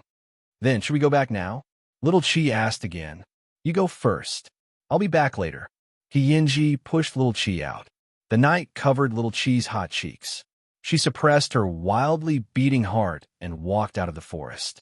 It was not for anything else, but because Yinji's subconscious action to protect her just now made her smile uncontrollably. Soon, Yinji also returned to the classroom. The two of them acted as if nothing had happened and finally waited until school was over. "I haven't seen my dad for a few days. I won't go home with you tonight." When little Chi left the school, she texted Yinji. "Okay, be careful on the road." Yinji rode on the motorcycle and looked at his empty back seat. This little girl must have deliberately left to avoid suspicion. It seemed that the small forest was really dangerous and exciting. As expected, the next day at school, the whole school knew about Yinji hugging a girl in the garden. The boys were jealous and the girls were envious. He didn't know which girl was so lucky to attract Yinji's attention. One had to know that Yinji was not even willing to give the role of the school belle to play with. Yinjun heard the rumors and asked little Chi before class started, "Did you know that Yinji was caught hugging a girl yesterday? Can you not mention this?" Little Chi blushed. Yinjun laughed when she saw that. "Did you go into the woods yesterday? How audacious! Who knew that place would be so dangerous?" Little Chi coughed lightly. "By the way, you and Yinji, how far have you progressed?" Chapter 1075. Hug, Kiss, or... Little Chi immediately covered Yinjun's mouth. "Keep your voice down, then tell me." Yinjun asked. After all, who could resist the temptation of such gossip? "Just kiss, hug, and raise me high," Little Chi summarized concisely. Little Chi concluded concisely. "It's not what you think between us. We're very well behaved, okay? Yinji really doesn't seem like a person who follows the rules." "That's because you don't understand him," Little Chi replied in her heart. There were not many people in this world who could truly understand Yinji. Of course, he didn't care what others thought of him. The two of them gossiped for a long time, but until the first class, Little Chi still didn't see Yinji. He was fine yesterday, but she didn't know what he was doing today. Little Chi took out her phone to call Yinji, but his phone was turned off. Thinking of what he had said about Annie Hong's son, could it be that the other party knew that he had recovered and was discharged from the hospital, so he came to seek revenge? Thinking of this possibility, Little Chi's heart was a little confused. If she had known, she would have left Annie Hong's phone number. That way, she would be able to know Yinji's situation at any time. Finally, school was over. Little Chi immediately carried her school bag and went to Yinji's house. However, his door was tightly shut. She didn't know where Annie Hong and Grandma he had gone. Thinking of this, Little Chi went to the billiard hall again. When the owner of the billiard hall saw Little Chi, he hurriedly came up and said, "Grand, why are you here all of a sudden? Can't I come? Is Yinji here?" Little Chi asked straightforwardly. You're just a little girl. Don't worry about these things. Go home and rest." How could the owner of the billiard hall dare to tell Little Chi the truth? Looking at the owner's expression, he didn't know where Yinji was now. "Tell me, I have bodyguards to protect me. Maybe I can help him." Little Chi showed Chung Hui to the boss. The boss deliberated for a moment and finally told Mu Chi Chi, "Last time, young master, he saved someone, he offended a popular person in the underworld. That big brother named him to make young master he suffer. Now, the two sides are arranged to fight. It's behind this mountain." After Little Chi heard this, she turned to look at Chung Hui. "Let's go." "Miss, what are you afraid of?" Little Chi's tone was calm. She looked exactly the same as her father. They both had a fearless temper. Soon, Little Chi and Chung Hui rushed to the back mountain and saw that it was filled with people fighting. Yinji was among them. His methods were wild and ruthless. He did not give his opponent a chance at all. However, Yinji only brought 5 people with him, and the other party had more than 20 people. They were outnumbered. After a long time, Yinji and the others were at a disadvantage. "Uncle Hui, you pick 10, I'll pick 5. "Sure," Chung Hui answered in a heroic tone. "But if you ask, push it to me," Little Chi said bluntly. Yinji quickly saw Little Chi's figure and frowned. Yinji's lackey also said, "Young master isn't that sister-in-law? Why are you causing trouble at this time? Who told you that she's here to cause trouble?" Yinji covered his arm and looked at the little girl not far away. In the next second, Little Chi used her agility that surprised everyone present to throw a 17 or 18-year-old youth to the ground. Chapter 1076. Wow! Yinji's companions were so surprised that their eyeballs almost fell out. As expected of my wife, Yinji suddenly became energetic. With Little Chi and Chung Hui joining the battlefield, the 20 or so people were soon beaten to a pulp. Seeing a group of people sitting on the ground and wailing, Little Chi immediately grabbed one of her lackeys and warned, "If you're still not convinced, come to the Sheng family to settle the score. I'll get the martial arts champion behind me to brainwash you." An 11 or 12-year-old little girl had actually learned her father's aura to the fullest. Perhaps it was because of his defensive awareness in a moment of desperation. The man who was being pulled by Little Chi took out a dagger from his ankle and slashed at Little Chi's neck. When Yinji saw this, he immediately blocked it. The sharp blade immediately cut Yinji's arm, revealing a hideous bloody wound. Little Chi held Yinji's arm and slapped the man in the face. The force was so heavy that the man fainted. This was the skill of a martial artist. When the others saw that Little Chi was angry and that she was a member of the Sheng family, they immediately felt fear. The leader of the gangsters immediately led his lackeys away as if they were running for their lives. The battlefield was quickly cleaned up. When Yinji saw this scene, he threw away the wooden stick in his hand and really experienced a hero saving a damsel in distress. However, he was the one who was saved. "Sister-in-law is so cool. Young master, why didn't you say so earlier?" "That's right. She's too cool. She's a hero among women. I didn't expect sister-in-law to save us in the end. Young master, devote yourself to her and thank her on our behalf." The few of them chattered nonstop in Yinji's ears. At this moment, Little Chi straightened her body and glared at Yinji. "I can react. Who asked you to block it?" Yinji covered his arm and looked at his wife. The corners of his mouth curled up. "I believe that you can block it, but this is a natural reaction of my body. It's exactly the same as when I want to kiss you. I can't control it either." Little Chi was speechless. Soon, they left the battlefield. Along the way, Yinji's companions kept clamoring to learn orthodox combat techniques from Chung Hui. In the end, they were thrown back to their respective homes by Yinji. When there were only 3 people left in the car, Yinji suddenly said to Little Chi, "Put me by the beach. This will scare Grandma. Actually, the wound isn't deep." Little Chi looked at his bloody arm and turned to Chung Hui. "Uncle Hui, find a small clinic." "Yes, Mississippi." Yinji knew that Little Chi was still sulking, so he didn't struggle anymore. "Yesterday, you were fighting with people from school. Now, you're fighting with gangsters. In a few days, you might be dead on the streets." Little Chi raised his arm to disinfect it as she muttered, "Must we take this path?" Yinji sat on a simple bed with one leg and looked down at Little Chi, who was burying her head. "I have no choice, Xiaowan. I used to be polite. Even if I was willing to be humble, the other party wouldn't let me go. All these years, I've been walking between bullying and being bullied. I'm already used to it." "Why?" Little Chi didn't understand why these people were so keen on finding trouble with him. Yinji paused for a moment. Finally, he lowered his head and laughed at himself. "Because I have a second uncle who can't wait for me to die on the streets." Yinji only said half of what he said, and Little Chi only listened to half of it. She had no intention of revealing other people's scars.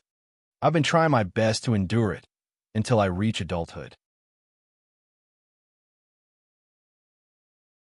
Chapter 1077.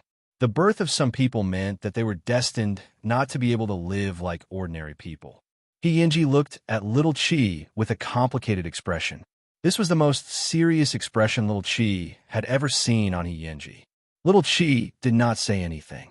At this moment, Hyunji suddenly leaned over and kissed little Chi on the lips. Treat it as a painkiller. Little Chi raised her head without any thoughts. I don't know how to treat you now. I'll hire a bodyguard for you and bring you into the Shung family sphere of influence. You definitely won't want to, but I can't just stand by and watch. I'm not good or bad to you. Hyunji looked at little Chi's complicated expression and suddenly pulled her into his arms. Just like this, it's very good. With a hug, little Chi could no longer speak. I'm with you because I want you to be happy. If you're with me and there's only heaviness left, then I will be the one who doesn't know what to do. Do you know? Silly girl. Hyunji took the opportunity to rub little Chi's head. I don't want you to always get hurt. I know. I'll solve this matter, Hyunji promised her. Little Chi still wanted to ask him how he could guarantee it, but Hyunji suddenly put his finger on little Chi's lips. Sho, are you some little old woman? Little Chi raised her fist and hammered his chest. I don't care about you anymore. She was at loggerheads again. Hyunji smiled as he watched little Chi leave the clinic. She was just too cute and didn't know it. But soon, he put away his playful expression and took out his phone to call Annie Hong. He asked her to comfort his grandmother that he was going to do something that night. Then, he went to the billiard hall and asked the very popular curator to contact the big brother in the underworld for him. Young Master He, are you really going to meet him? You have to know that this is not a small fight. If something goes wrong, the curator was a little worried. After all, that was a gangster who would really eat people, not an ordinary primary school student playing around. Boss, just make the appointment for me. Hyunji's tone was very calm, as if he had made a lot of preparations. The boss shook his head and could only compromise. I can't do anything to you. I can't do anything to her. Hyunji sat on the billiard table and said to himself, forget it, I've indeed been muddle-headed in the past, always thinking that tomorrow will be the same. Why should I care who I offended today? But now that he was with Xiaowan, he actually fantasized that he was just an ordinary student and had a sweet campus relationship with the little girl. After little Chi returned home, she locked herself in her room, not knowing what to do. She was afraid that one day, Hyunji would really die on the streets. He wouldn't even have the chance to say goodbye to her. She couldn't imagine what kind of hell Hyunji was living in. She only knew that the more she thought about it, the more she couldn't let him go. Master Xiao found out from Chung Hui what had happened in school that day. No, it should be said that little Chi had fought. However, he did not show any displeasure. Chung Hui was a little surprised. If it were any other parent, they would have torn Hyunji apart long ago, but Sheng Xiao did not. He directly called little Chi into the study. The father and daughter had a heart-to-heart talk again. Dad, I know what you want to ask, but Dad can't give you an answer. However, I have a feeling that that kid has the ability to deal with things, Master Xiao answered without changing his expression. Chapter 1078. The owner of the billiard hall made an appointment for Hyunji. The other party directly asked Hyunji to meet him at the largest nightclub in Jianchuan, the Imperial Court. That was naturally not a good place. Jianchuan was famous for being chaotic. Hyunji got the other party's number, thanked the boss, and turned to go home. The owner of the billiard hall could not bear it, but he still grabbed Hyunji's arm and said softly, "If there's anything, just call me. Don't worry." Hyunji smiled and quickly disappeared into the darkness. Why could Hyunji be the king here? Because in the past 2 years, Hyunji had fought many times for the boss. Those who were dishonest, those who found trouble on credit, and those who had bullied the boss were all beaten up by Hyunji. Therefore, in the boss's heart, he was like a younger brother. He did not know if helping him this time was the right thing to do. With his injuries, Hyunji went to a friend's house to change into a set of black clothes. It was clearly a very ordinary shirt, but when Hyunji wore it, It gave off a very noble aura. If he wanted to go to a nightclub, he naturally had to dress up mature. At least, no one could tell that he was still underage. Young master, you used to be the young master of a rich family, right? No matter how I look at you, you're different from ordinary people like us. Hyinji patted the other party's head and smiled. The Princess of England is my aunt. Do you believe it? The other party shook his head. I don't believe it either. After tilting his head, Hyinji went out with his injuries and rode his motorcycle to the largest nightclub in Jianchuan. At this moment, the nightclub was bustling with noise. Hyinji stopped the motorcycle and went straight to the front desk. I'm looking for Brother Nan. The other party glanced at Hyinji and shook his head. I'm sorry, sir. If you don't have an appointment. After Hyinji heard this, he took out his gold card and said to the two of them, Give me a bottle of Lafite and treat your Brother Nan. Is that okay? The two receptionists looked at each other, but they were used to the world and did not dare to offend him. They invited Hyinji to the VIP room and then went to ask for the so-called Brother Nan. After a while, a man in a suit arrived at the VIP room with two bodyguards. When he saw Hyinji, he could not help but laugh. I didn't expect a kid like you to really dare to come. Do you know where this is? Kid, how dare you call me Lafite? Who gave you the guts? Brother Nan, can you write off your little brother's matter? Hyinji took the opportunity to state his purpose for coming. Kid, do you know who you're talking to? I'll beat you up if I wanna. The man laughed so hard that his shoulders were shaking. For a second, he even felt like he was bullying a little kid. Brother Yang has 3 fierce generals in his hands. Over the years, the people in the underworld have been terrified of him. However, gradually, there has been a rift between Brother Nan and his other brothers. Because of his straightforward personality, he always suffers losses in front of Brother Yang. The other 2 big shots are now rising in power. Only you're hiding in the imperial court. Are you willing to do that? After hearing Hyinji's words, the other party was stunned. She looked at Hyinji in surprise. How do you know about our internal strife? Who are you? I'm just a hooligan. If Brother Nan is willing to give me peace and let the previous matter be written off, I'm willing to offer my plan and let Brother Nan vent his anger in front of Brother Yang. Hyinji was extraordinarily calm. He was clearly only a teenager, but the words he said were full of temptation. People could not help but want to believe him. Chapter 1079. You mean, you want me to listen to you? Brother Nan pointed at his nose and smiled disdainfully. You'd better wash up and go home to sleep. You haven't even grown your hair yet. I know that you've been fighting for the territory in the east of the city recently, and you've already fought several times. I have a solution here. It's written in your nightclub's suggestion book. If you're interested, you can go take a look. After saying that, Hyinji got up from the scarlet sofa. If the solution works, contact me again. Do you want to write off the previous matter? The other party obviously didn't believe him, but his eyes couldn't help but look at the coffee table. With just a glance, the person called Brother Nan said to his subordinate, Go and drag that kid back. Of course, Hyinji couldn't go far because he expected the other party to pull him back. His attitude was completely different from before. At this moment, Brother Nan welcomed him with a smile. I really didn't expect you to have such courage and boldness at such a young age. I promise you, as long as I can win, not to mention writing off the previous debt, I can give you whatever you want. What did Hyinji want? It was just peace. He didn't want to be covered in injuries and cause trouble. Half an hour later, Hyinji came out of the imperial court.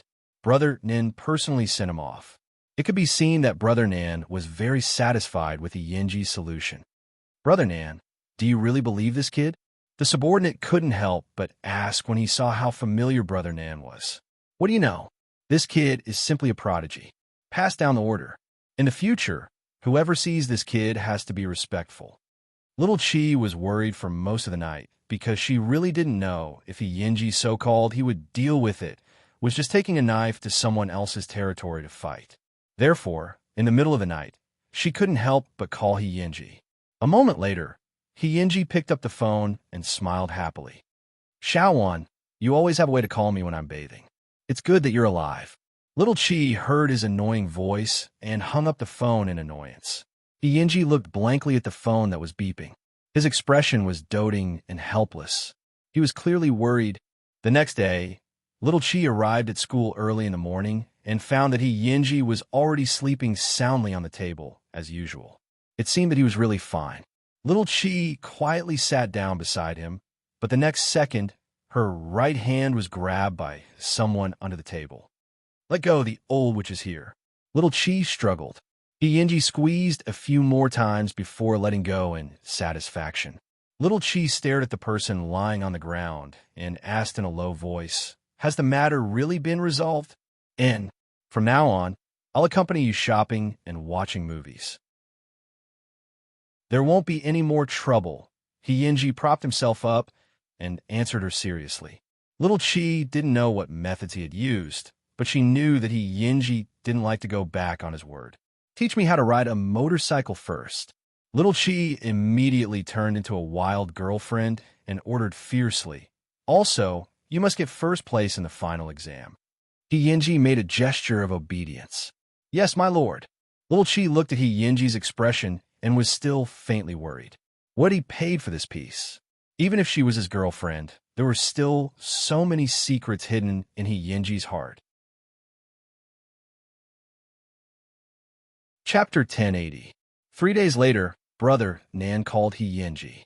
He hadn't been as happy as he was now for several years because Yinji's plan was really effective. It allowed him to hold his head high in front of Brother Yang for once. Brother Nan asked Yinji what he wanted. When the big boss was in a good mood, he wanted to give him something. However, Yinji rejected Brother Nan's good intentions. He only asked Brother Nan to ensure the peace of their family and keep his identity a secret. In exchange, Yinji could offer his plan to the big boss from time to time. "Little he, how about this? I'll send someone to send you a black card. In the future, as long as you're in my territory, all your expenses will be on me." Yinji leaned against the motorcycle with a slightly helpless expression. "Okay, then it's a deal."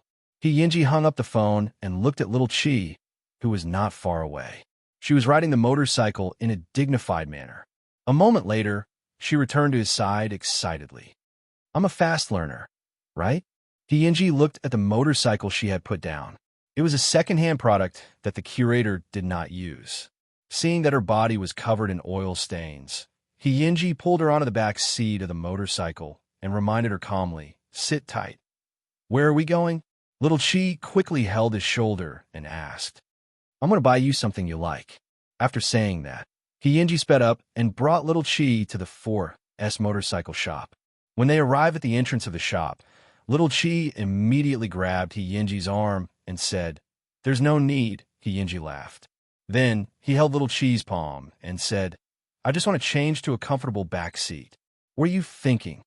Little Chi was speechless. She thought that this bastard was going to bring her to buy a new motorcycle. "Are you messing with me?" Yinji's lips curled into a beautiful arc, and he explained, "I don't know that you don't want to have anything to do with money. You're afraid that your rich identity will hurt my self-esteem. However, you really don't have to be so sensitive. Although your husband isn't the richest man in Jianchuan, he's not poor either. Moreover, at your age, I'll at most give you summer homework. Do you think I'll give you a motorcycle?" Little Chi's face couldn't help but turn red. She was always teased by this bastard. "And the real reason why I didn't buy it for you is because if you have your own motorcycle, who's going to hold my waist? Let's go in and find a place to rest. I'll ask the boss to modify it." Little Chi went to the rest area of the shop in a bad mood and sat down on the sofa casually. "Seriously, you look so good even when you're angry." Yinji took off his gloves and asked the boss, "Does the shop have Kimduk 390? We're out of stock." The boss shook his head. "It doesn't matter. I'm not in a hurry. Let me know when the goods arrive," Yinji said in a low voice. "Give your sister away? Could she ride it? It's still so young." The boss glanced at little Chi and frowned at Yinji. "Book it." Yinji didn't care. When it was her birthday or other good days, he would take it out and give it to her. "Sure, leave me your contact address later. I'll inform you when the goods arrive." Yinji nodded slightly. Without waiting for Ming Chi to know, he left the address of the tiny banyan courtyard. He imagined that one day the little girl would ride a brand new motorcycle and go cross-country with him in the mountains. That feeling would definitely be wonderful. In just an hour, the boss of the 4S shop had indeed given Yinji a more comfortable back seat. After the two of them played for an entire day, the sky gradually darkened. "Let's go. I'll send you home." Little Chi sat on the new cushion. But was indeed much more comfortable, but she still did not forget to hug Yinji's waist tightly. However, before getting out of the car, Little Chi threw out a bomb. "Do you want to go to my house for dinner?" Chapter 1081. Yinji stopped the motorcycle and turned his head slightly. He looked at Little Chi with a faint smile. "Are you in a hurry to see your parents?" "Puffed. Annie Hong called me and said that there's no one at home." Little Chi snorted disdainfully. After Yinji was seriously injured, she had asked Annie Hong for her phone number. However, she knew in her heart that it was a little abrupt to ask, so she added, "It's okay if you don't go." Yinji chuckled and did not answer. When they reached the entrance of the banyan courtyard, he turned to Little Chi and said, "Let's wait until I have the confidence to meet your parents." TSK, who cares? Actually, Little Chi had already expected this. Go back and rest early. Don't wander around. Yinji really wanted to drag her into a small alley and kiss her to her heart's content. However, this was the territory of the Shun and Shung families. If he was not careful, he would be poked into a hornet's nest by the two families. It was better to wait until the dead of night when there was no one around to do these naughty plans.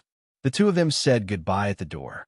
After seeing Little Chi return home with his own eyes, Yinji returned home. However, when he opened the door, he realized that something did not seem right at home. A few rooms had been turned upside down, but nothing was missing. The thief who came in was quite unlucky because there was nothing in his house. Yinji quickly forgot about this matter. Soon, it was time for the final exam. Yinji promised Little Chi that as long as she could maintain her second place, he would take her out to play for a few days during the summer vacation. Little Chi was filled with joy when she agreed. After all, she was already used to big scenes. Now, she was very interested in the things Yinji took her to play. However, would Master Xiao and her mother have any objections if she wanted to go out for a few days? This was the Shung family's treasure. Although Little Chi was free, she had never left her parents' side. Now, Yinji wanted to take their daughter away. Even Little Chi herself couldn't tell her father about this. She definitely couldn't lie, but she couldn't tell the truth. She was going out to play with a boy, especially with Yinji. However, a week after the exam, Yinji took Little Chi away. That night, the two of them had just received their results. Yinji rode his motorcycle to the banyan courtyard and called Little Chi. "Come out, I'll take you to play." Little Chi greeted Mama Shung and went out. Unexpectedly, Yinji took her on a motorcycle for 3 hours. Seeing that the place was getting more and more remote, Little Chi's heart was pounding. "Where are you taking me?" "Sell it for a good price," Yinji said loudly. "Stop teasing me, I'm scared." Little Chi pinched the flesh on his waist and said, "Let's go to Aunt Hong's hometown. I'll take you to the countryside to be a wild child, a mountain king." "But my parents, have you ever seen a bad guy kidnap someone? Do you have to tell them beforehand?" Yinji laughed loudly. Little Chi's face turned pale. This was the first time she had been scared by him. When they arrived at their destination, Little Chi got out of the car and kicked his foot. "Send me back. My mother can't take it anymore." Yinji took the opportunity to hook his arm around her neck and became serious. "I've asked your father. Otherwise, would I dare to kidnap Master Zhao's daughter? I don't believe it." Little Chi continued to struggle. Yinji was helpless. He took out his phone and handed it to Little Chi. "Here, call him yourself." Little Chi took the phone and looked surprised. "You talked to my dad on the phone?" Chapter 1082. Before Yinji could answer, Little Chi had already seen Chung Hui waving at her from the field. This person had arrived earlier and was followed by a group of little kids. With Chung Hui around, Little Chi believed that unless Master Xiao gave the order, Yinji would not be able to take her away. Therefore, she returned the phone to Yinji. She was still very curious about what Yinji had said to Master Xiao and how the two of them had communicated. However, Yinji's expression was mysterious. It seemed that he did not intend to tell little Qi this little story. As a man, he naturally had to be open and aboveboard. Yinji had long seen through Master Zhao's character, so on the night before the results came out, he waited outside Zhongting. He did not ask the front desk to inform him and waited at the door for 2 hours. It was not until he saw Master Zhao's car coming out of Zhongting that he went forward and bowed. Master Xiao rolled down the window, and his eyes were sharp. "What's the matter?" "Tomorrow, I want to take Xiao Wan to the village for a few days. I hope I can get your permission." Sheng Xiao did not say anything. He looked at Yinji up and down. 2 seconds later, he said, "Approved." Then he rolled up the window.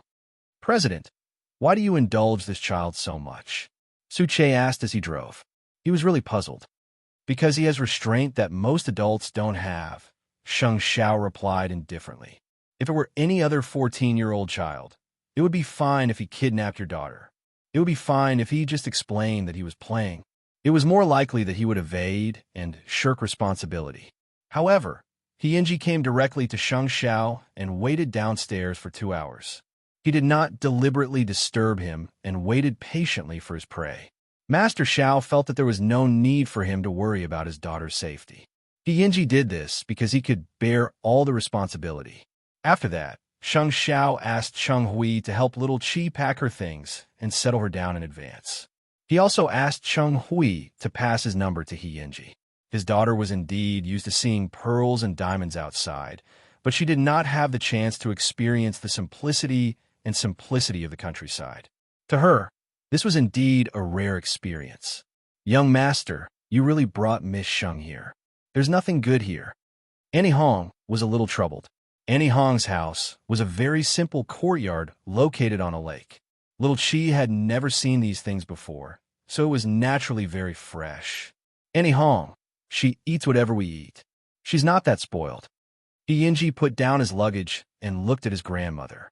"Grandma, do you like this?" "Grandma," he nodded, waving the palm leaf fan in her hand.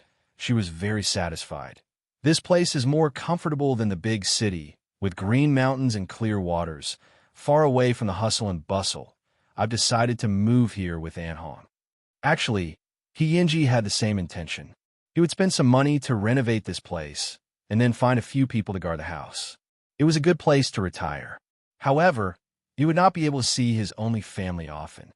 "I know why you asked Annie Hong to bring me here.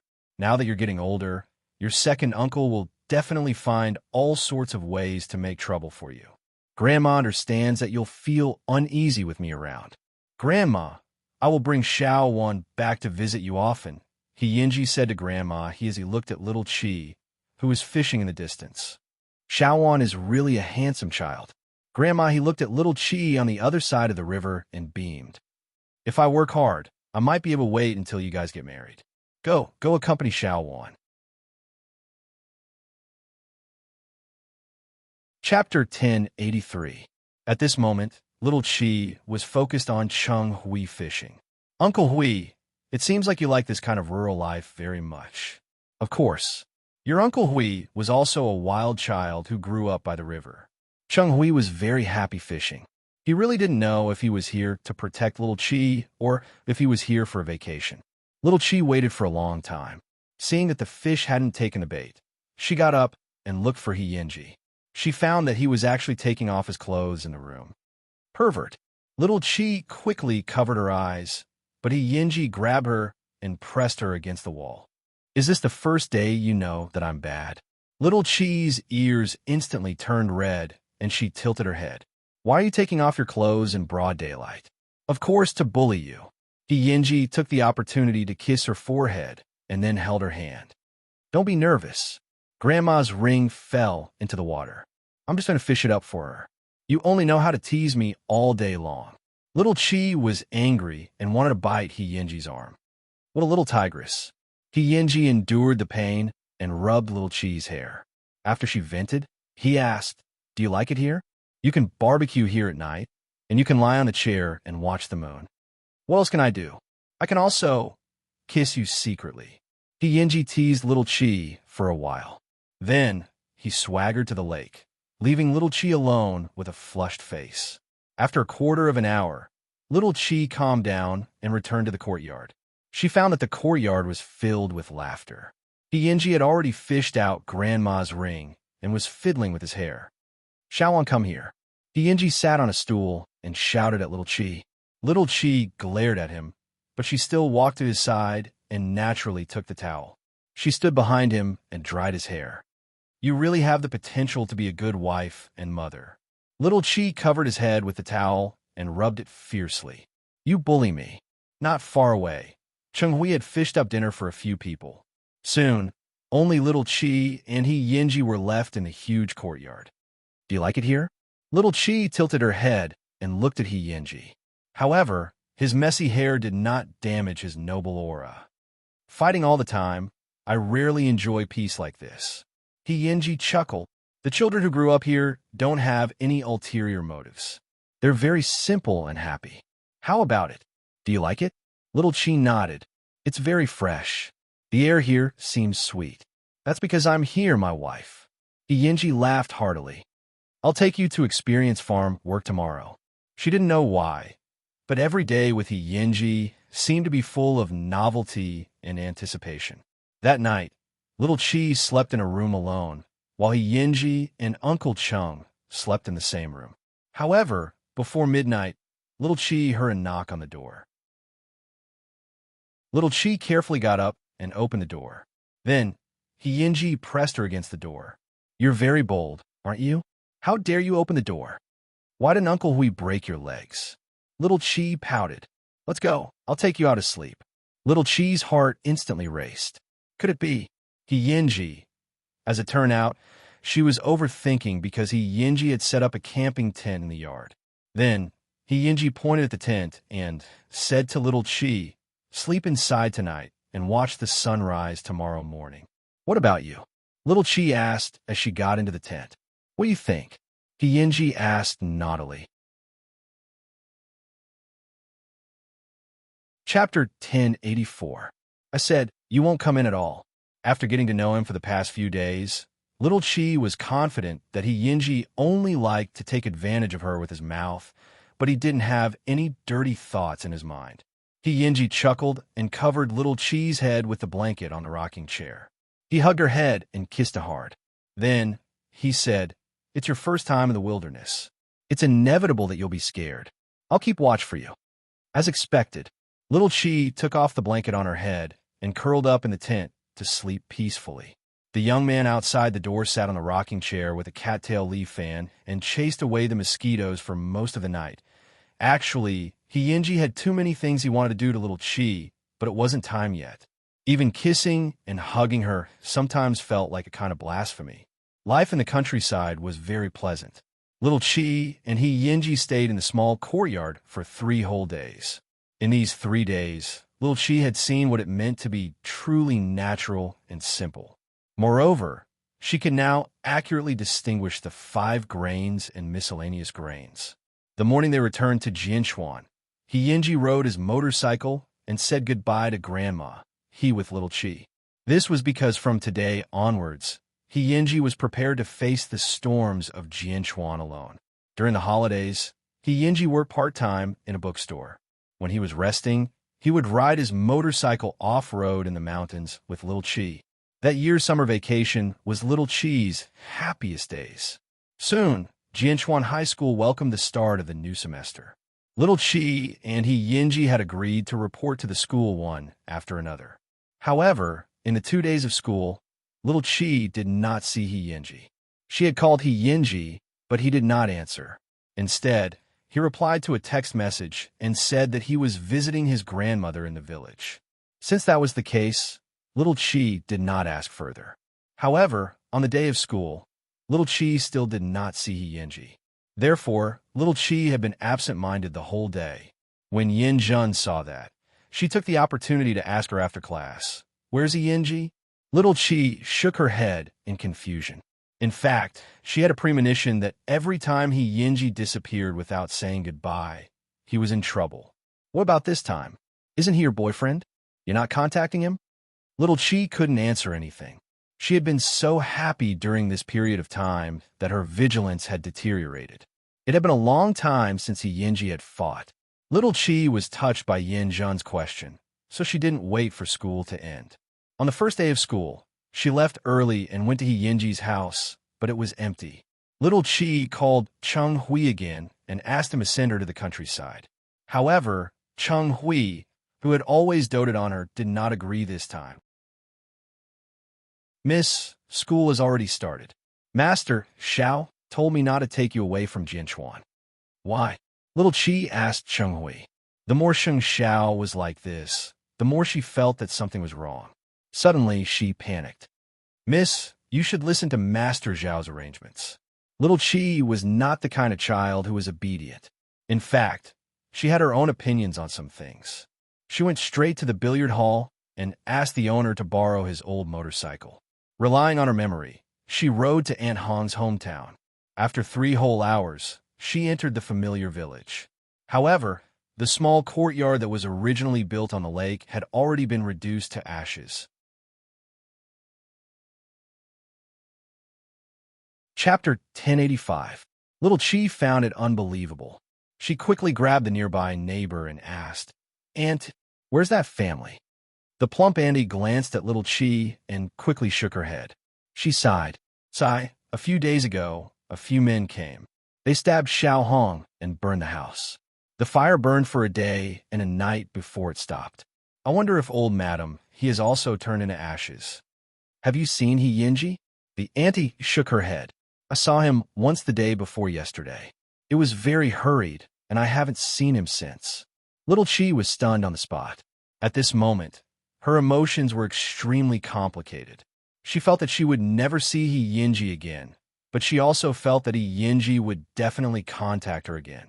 It was just that it was not safe now. Little Chi squatted on the ground and dialed Yinji's number over and over again. However, the system kept reminding her that the number she had dialed was no longer in the service area.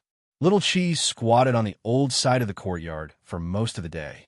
It was not until late at night that Cheng Hui drove over to pick her up. Miss, let's go home.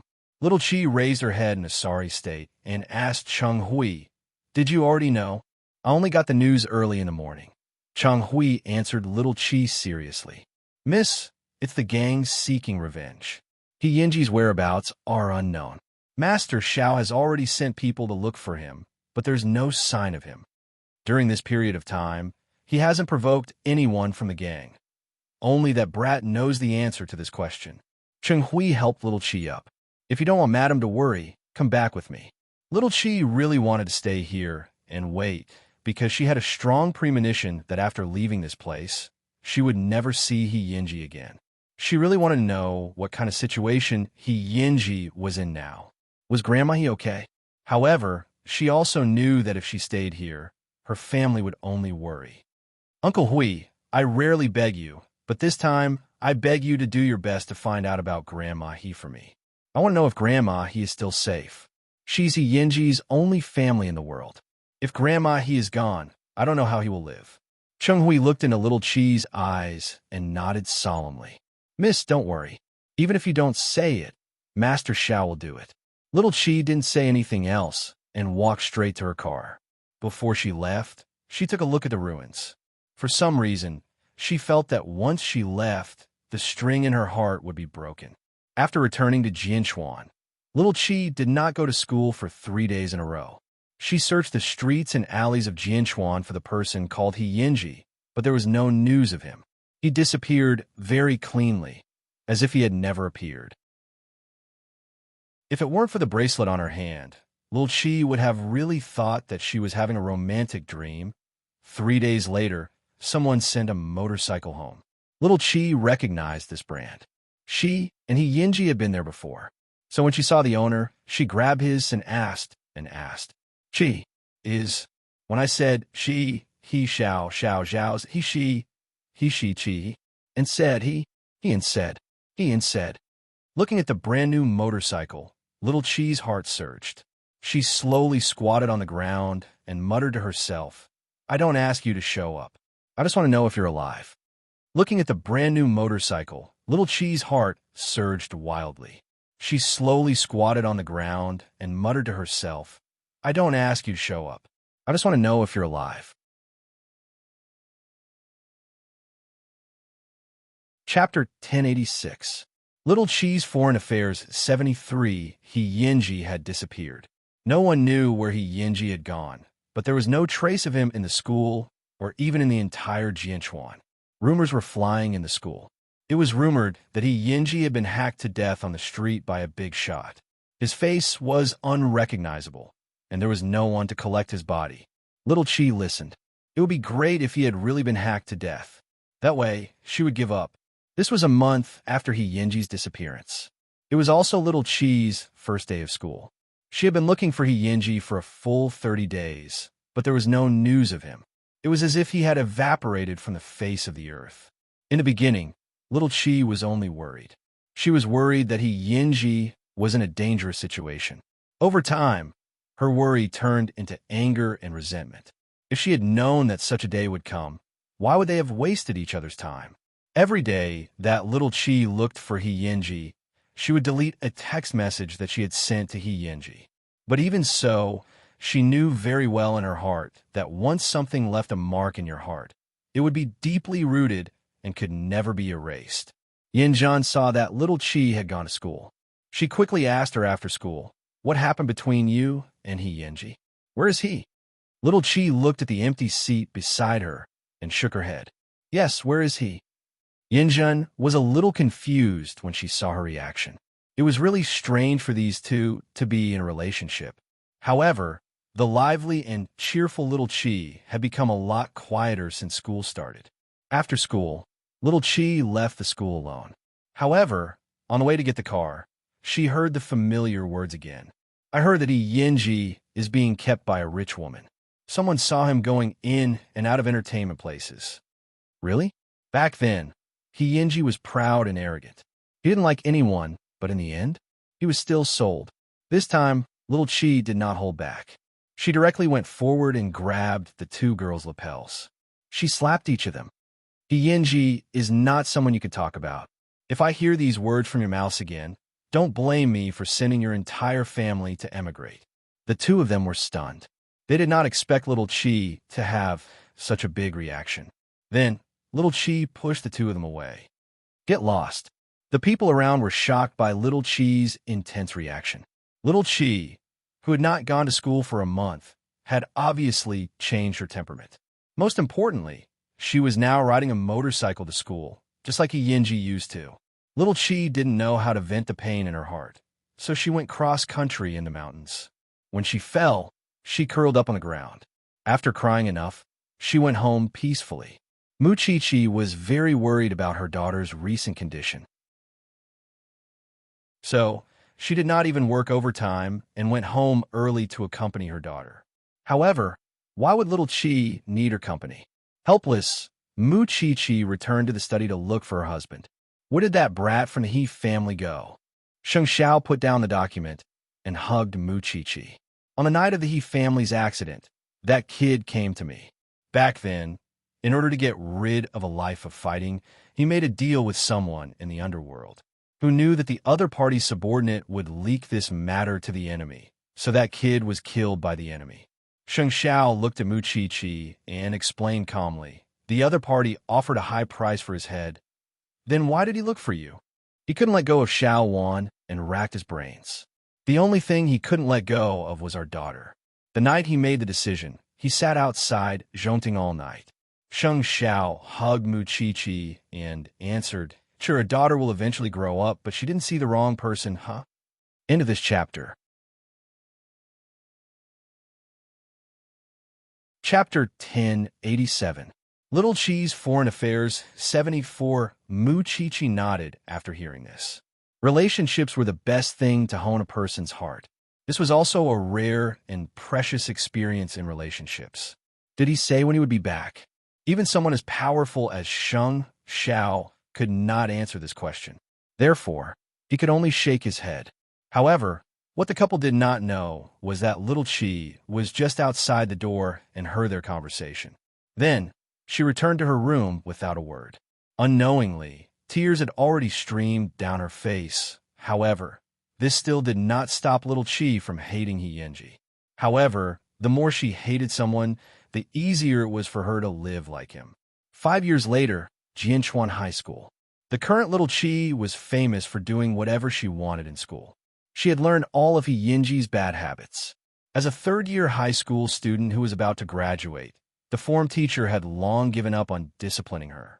After all, with little Chi's identity, who could control her? It was another Friday. Before the afternoon break, Yinjun threw a note and asked little Chi to accompany her to meet an online friend. In this era, there were still people who had pure online relationships, but there was nothing she could do. Who asked Yinjun to be her only friend? After school, little Chi rode her heavy machine and brought Yinjun to the restaurant where she had agreed to meet the online friend. She did not expect it to be a 5-star hotel. After the two of them got out of the car, little Chi rolled her eyes. There's only one purpose for a man to meet at a place like this, and that is to sleep with you. No. Yinjun held little Chi's arm and said, "He explained to me that this hotel is owned by his family. You even got a rich husband?" Little Chi rolled her eyes even more. That kind of rich family's kids are usually just playing around. Just accompany me to meet him. With you around, I'm not afraid of losing out. Little Chi crossed her arms impatiently. Her brown eyes were filled with helplessness. I'm afraid of you. In just a few years, the two of them had changed their personalities. Little Chi became more and more handsome, and Yinjun became more and more feminine. The two of them appeared in the hotel and immediately attracted the attention of a group of men. When the waiter came over with the menu, little Chi took a look and threw it to Yinjun. However, the moment she looked up, she was suddenly stunned. The 7 or 8 men walking toward them walked very fast, but even in a flash, little Chi still saw one of them wearing a black trench coat. He had a white shirt on the inside, black casual pants on the lower half, and a pair of brown leather shoes.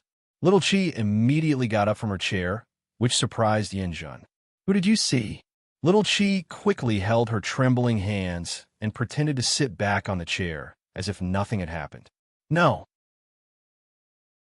But from that moment on, she could no longer hear anything in her head, and her eyes could no longer see anything else. In his mind, there was only the man in the black trench coat, black gloves, and an evil aura. "Sheng Qingwan?" Little Chi. "What?"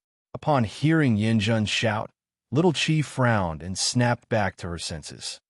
"What's wrong with you?" Yinjun looked at her worriedly. I saw Yenji." Little Chi pretended to be calm and replied, "You say it as if it's true. Just treat it as if he's dead. He hasn't come back for so many years." This time, Yinjun rolled her eyes. "You just go crazy from time to time." However, just as Yinjun was mocking little Chi, the group of men walked out of the hotel lobby again.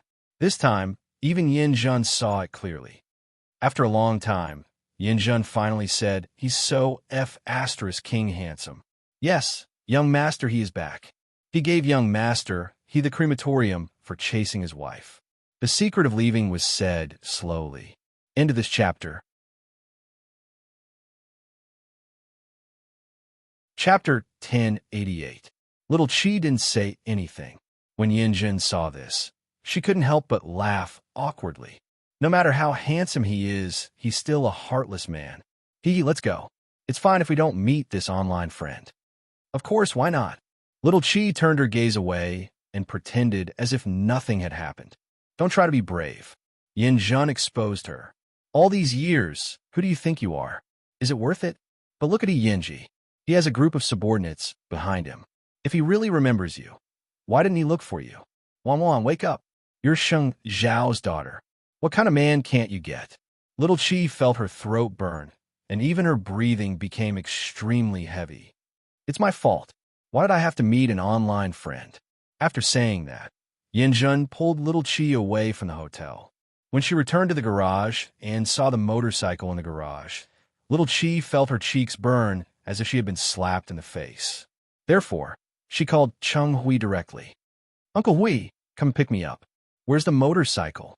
Yinjun asked her. "Return it to whoever gave it to you." Little Chi only said these words. Then, the extended Rolls-Royce stopped at the entrance of the hotel. Little Chi threw the car keys into the trash can and stepped in her car. It had been 5 years. It was good that he was dead, but she suddenly felt that she couldn't accept that Yinji was still alive and not looking for her. Since he was still alive, then the things that she had guarded for 5 years were meaningless. Therefore, she resolutely threw away the motorcycle that Yinji had given her, including the phone that she had used for 5 years. She wanted to be herself. On the way back, Little Chi didn't say a word. Chung-Hui looked at her through the rearview mirror. After a long while, he said, "Miss, this is probably the last time I'll pick you up." When Little Chi heard this, she looked at Chung-Hui in surprise. "Uncle Hui, even you are leaving me?" "Miss, this is Sir's arrangement. Tomorrow, a new shadow will take over my job. I also want to get married and start a family," Chung-Hui said helplessly. "All these years, you and Sir have taken good care of me. I know that, but my mother is old and needs her son by her side. So, after much consideration, I finally decided to return to my mother. All good things must come to an end. I hope that everything will go smoothly in the future." Mississippi Little Chi didn't say anything and continued to be silent. When they reached the entrance of the banyan courtyard, she sobbed and asked Chung-Hui, "Do you have enough money?" "My dad, Mister has given me a generous salary. All these years, he has never treated me unfairly." Little Chi opened her mouth, but could not say anything. She could only say, "That's it then, Uncle Hui. Everything goes smoothly." Chung-Hui looked at Little Chi's thin back and felt a little sorry for her. In fact, he didn't want to resign. He wanted to be transferred. This matter was supposed to wait until next year, but Sheng Xiao suddenly had other arrangements. So, Chung-Hui was transferred ahead of schedule. Chung-Hui did not know who Little Chi's new shadow was, but he hoped that the young lady would be healthy and happy in the future. This night was not easy for Little Chi. When she saw Yinji again, the shadow that had taken care of her for many years had also left. Little Chi locked herself in the study for the whole night. The next morning, she took off those extreme things and put on her high school uniform again. However, before she went to school, she saw Sheng Xiao waiting for her in the dining room. "Dad, the new shadow is reporting downstairs. This time, you don't have to worry about him leaving halfway." Sheng Xiao seemed to know what she was upset about and comforted her gently. "Okay." Little Chi nodded slightly. After breakfast, she picked up her school bag and went to school. However, the moment she opened the car door, she was stunned. Chapter 1089. It was just a side profile, but it was uncanny, resolute, and handsome. The other party tilted his head slightly with a smile on his lips. "I'm your new shadow, Yinji." After hearing this, Little Chi opened the door and got out of the car. Yinji seemed to have expected her to have such a reaction. He got out of the car and stopped her. "Xiaowan." Little Chi raised her head and slapped him with all her strength. "Get lost." Yinji tilted his head, but still pulled her into the car. "Let's go to school." Mississippi Little Chi sat in the back seat and twisted her body, not wanting Yinji to see her expression. "How could I dare to trouble brother? He to be my chauffeur." Yinji opened his mouth, but did not say anything. He just drove Little Chi to the entrance of Jianchuan High School. When they arrived at the school gate, Yinji opened the car door for Little Chi. However, Little Chi got out of the car and did not even want to look at him. "Go back and be your big brother. Don't disturb my life anymore. If I, Shang Qingwan, say that I don't want it, I won't want it." Yinji looked at her stubborn back and mocked himself slightly. However, before Little Chi could go far, he said to her, "At 5:30 p.m., I'll wait for you at the school gate." Little Chi did not stop and walked straight toward the school gate. Just now, Xiaowan had said, "How could I trouble brother, he to be my chauffeur?" The fact that she could say this meant that she had long known about his actions in the underworld, because he had replaced the big brother who had stabbed Annie Hong back then and become the second in command. Now, he could do whatever he wanted in both the underworld and the underworld, but he had never come to look for her. How many times had he been disappointed that he had become so cold-hearted? Back then, Xiaowan had a pair of clean and clear eyes. Now, there was always grief in Xiaowan's eyes that could not be dispelled. He knew that this was all caused by him. He had imagined the scene of their reunion thousands of times, but he did not expect her to say such decisive words. The day of their reunion was the day of their end. This was the scene that she had long thought of, right? Yinji watched Little Chi's figure disappear and return to the car. Just as Little Chi had said, he was now the boss of the gang, and he still had to deal with gang affairs. Little Chi stood on the teaching building and watched the Rolls-Royce leave. There was no obvious change in her expression, but this could only deceive others. She could not deceive herself. After returning to the classroom, Yin Jun was shocked to see the dark circles around her eyes. "What happened to you last night?" Little Chi snorted. "You'll know after school. What are you trying to hide?" Little Chi didn't say anything else. Instead, she buried her head in what a student should do. When school was over, Little Chi walked with a large group of classmates. When she saw the Rolls-Royce, she walked over with everyone. When Yinji saw her, he got out of the car. Then, he heard Little Chi say to everyone, "My driver is here. I'll be leaving first." Yin Jun was stunned. Everyone was stunned because Little Chi's new driver was Yinji. Little Chi deliberately emphasized the word driver and called so many people together. It was obvious that she was humiliating them. Yinji was Sheng Qingwan's driver. Sheng Qingwan's new driver was Yinji. This person who had been missing for so many years actually appeared again. He even became the Sheng family chauffeur. Everyone had complicated feelings, especially Yin Jun. She had watched Little Chi change little by little in the past 5 years. The person she did not want Little Chi to see the most was Yinji. Therefore, she immediately followed Little Chi into the Sheng family's car. "What's going on?"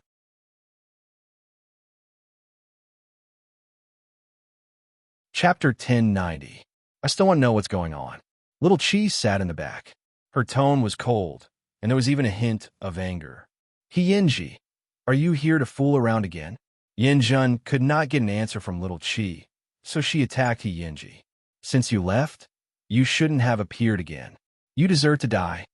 Yinji didn't say anything, but he looked at the front passenger seat. Yin Jun followed his line of sight and found a machete on the passenger seat. There seemed to be blood on it. Yin Jun was so scared that her face turned pale. She didn't dare to say anything. Midnight 7 looked out of the window. At this time, Yinji tilted his head and asked Little Chi, "Do you have homework? If you do, you have to go to my house for the time being."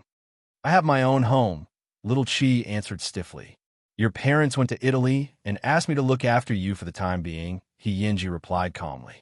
"What are you?" Little Chi directly asked Yinji. "Send me to the Shun family. Even if there's no one left in the Shun family, I still have the Sheng family. It's not your turn yet." As Yin Jun listened to their conversation, she became even more flustered. If she had known earlier, she wouldn't have gotten in the car. Yinji paused for a moment. His voice was a little hoarse, and there seemed to be a hint of pleading in it. "Grandma wants to see you. That's your grandmother, not mine." Little Chi did not waver at all. Her voice was still as hard as a rock. 5 years ago, Grandma injured her right leg in that fire. All these years, she has been in pain. Her only wish is to see you. Yinji softened his voice.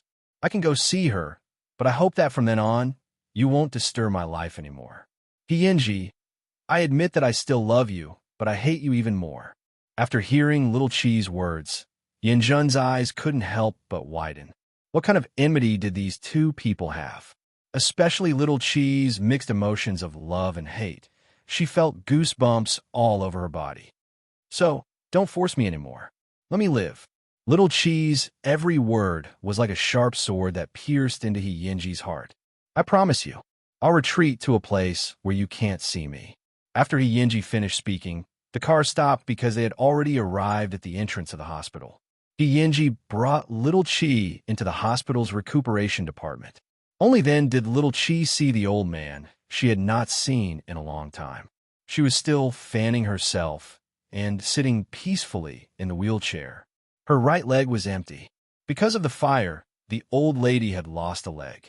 Seeing this, Little Chi couldn't control herself and burst into tears. When Old Lady he saw her, she immediately became excited. "Lil Wan. Are you Lil Wan?" Little Chi walked over and squatted down in front of her. Grandma. Io, my Xiao Guai. Grandma finally sees you again. My Xiao Guai. In the old man's arms, little Chi couldn't control her emotions and cried silently. Grandma has been looking forward to it for many years. Grandma has been waiting and waiting. Grandma was afraid that you didn't want that kid anymore. Grandma is old. After Aunt Hong left, I'm his only family member. So, how can Grandma be at ease when I don't see you? Little Chi didn't know what to say. She only felt the old man's palm was burning hot. Now that you're here, I'm relieved. After saying that, the old lady fainted on Little Chi's shoulder. Little Chi immediately turned her head and shouted at Yinji, call the doctor, call the doctor. Bookmark for easier reading. Chapter 1091. The doctor tried his best to save her, but there was nothing he could do. Old madam, he was already physically and mentally exhausted. The reason why she endured the pain was because she had strong willpower to hold on and wanted to see Little Chi again. Without seeing Little Chi, she couldn't stop worrying about Yinji.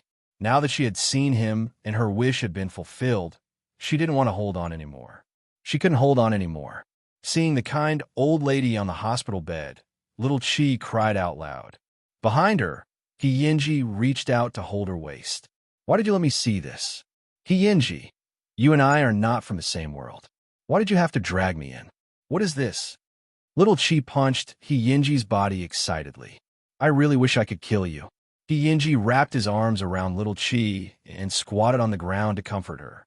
I know I'm very selfish, but this is Grandma's only wish.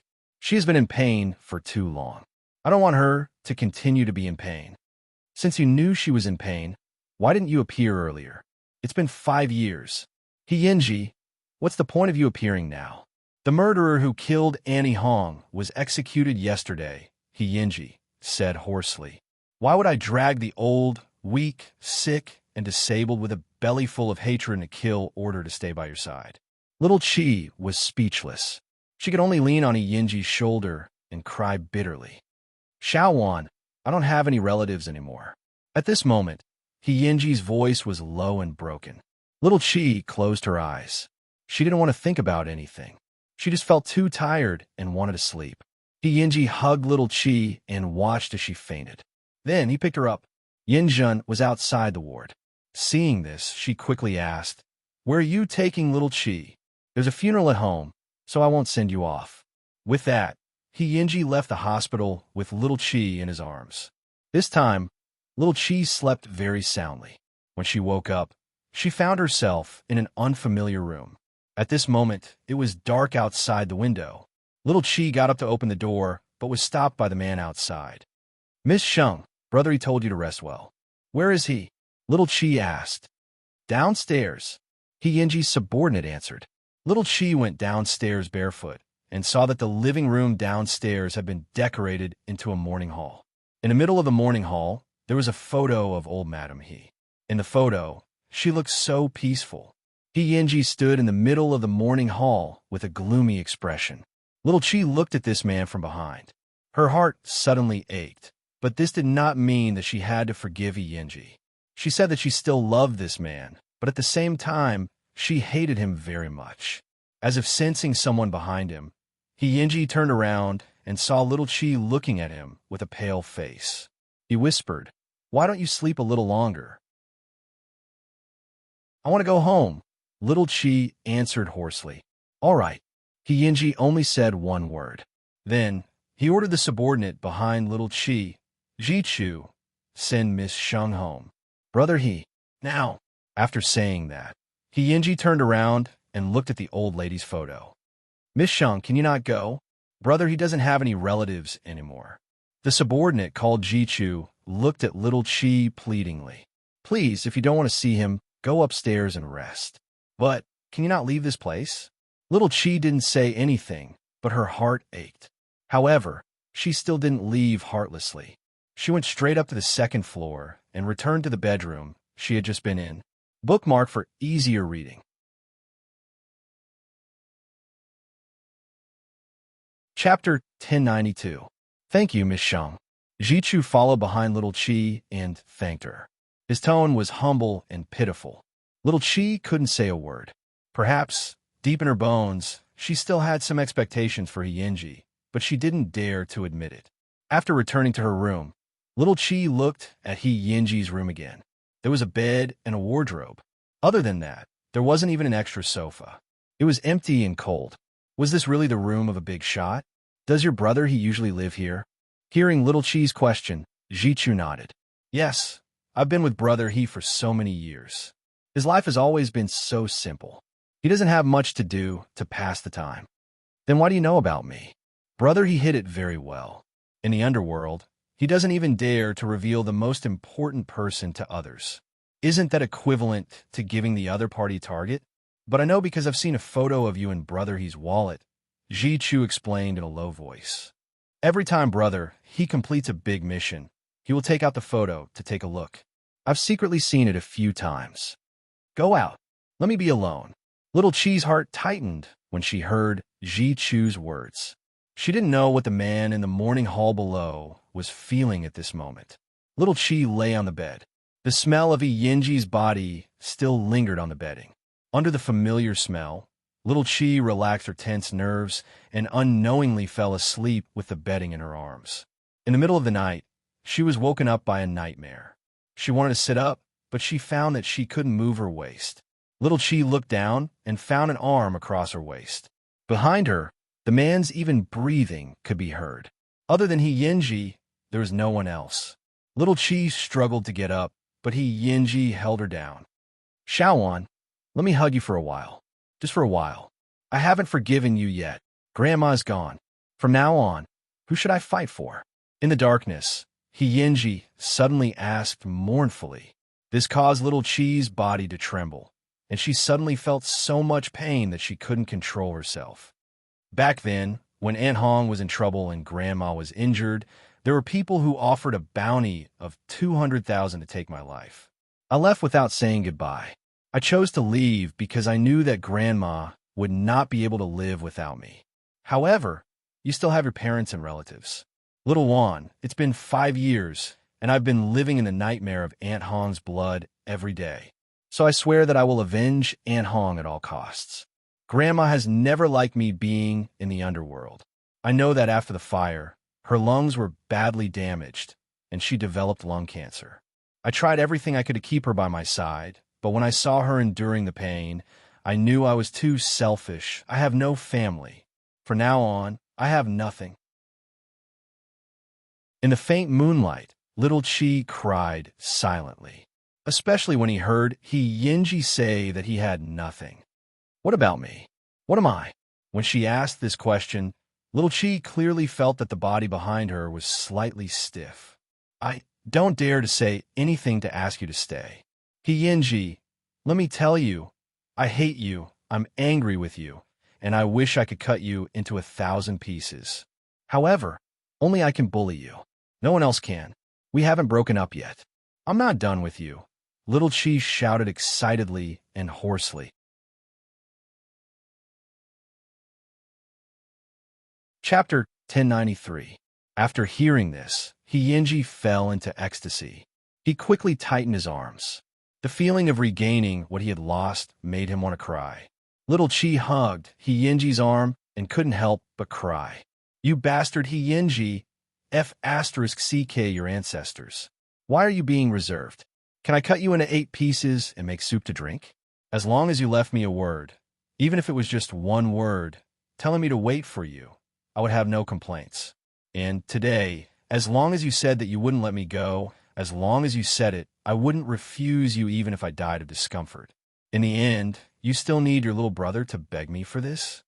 Because I'm afraid. Yenji answered hoarsely. I can't lose anymore. Shaoan, I'm afraid I'll collapse. Little Chi was so angry that her heart was blocked, so she bit Yenji's arm, leaving a row of neat teeth marks. You just lack someone to take care of you. Yenji hugged little Chi tightly and blew his hot breath in her ear. Please don't interfere. That night, the two of them cried and laughed. They talked to each other tirelessly, so much so that in the end, they didn't even know how they fell asleep. The next morning, Little Chi woke up from the bed and turned to look at Yinji. However, he had already gotten up. Little Chi heard the sound of morning music downstairs, so she quickly got up. Unexpectedly, Ji Chu was waiting at the door. "Miss Shang, you're up. Brother, he asked me to send you to school." "Where's he?" Little Chi asked as she tidied up her appearance. "He's downstairs dealing with the old lady's funeral, so I'm afraid he won't be able to send you off personally. Brother, he said that when the old lady's matter is settled, he'll personally be your chauffeur." Ji Chu conveyed Yinji's message seriously. Little Chi listened, her expression unreadable. After a long while, she continued to ask Ji Chu, "When is the funeral?" "Tomorrow morning. I'll come back tonight." Little Chi wrote her phone number on Ji Chu's palm and asked him to hand it to Yinji. "Watch him. If there's anything, remember to call me." "Okay." Ji Chu clenched his fist and nodded vigorously. Little Chi silently walked down the stairs and left the courtyard when Yinji's back was facing her. He knew Yinji's intentions. There would definitely be many people from the underworld coming to pay their respects at the old lady's funeral. He did not want him to be involved, so he asked Ji Chu to send him away. Little Chi felt that she was very strange. She clearly hated him, but she could not help but want to listen to him.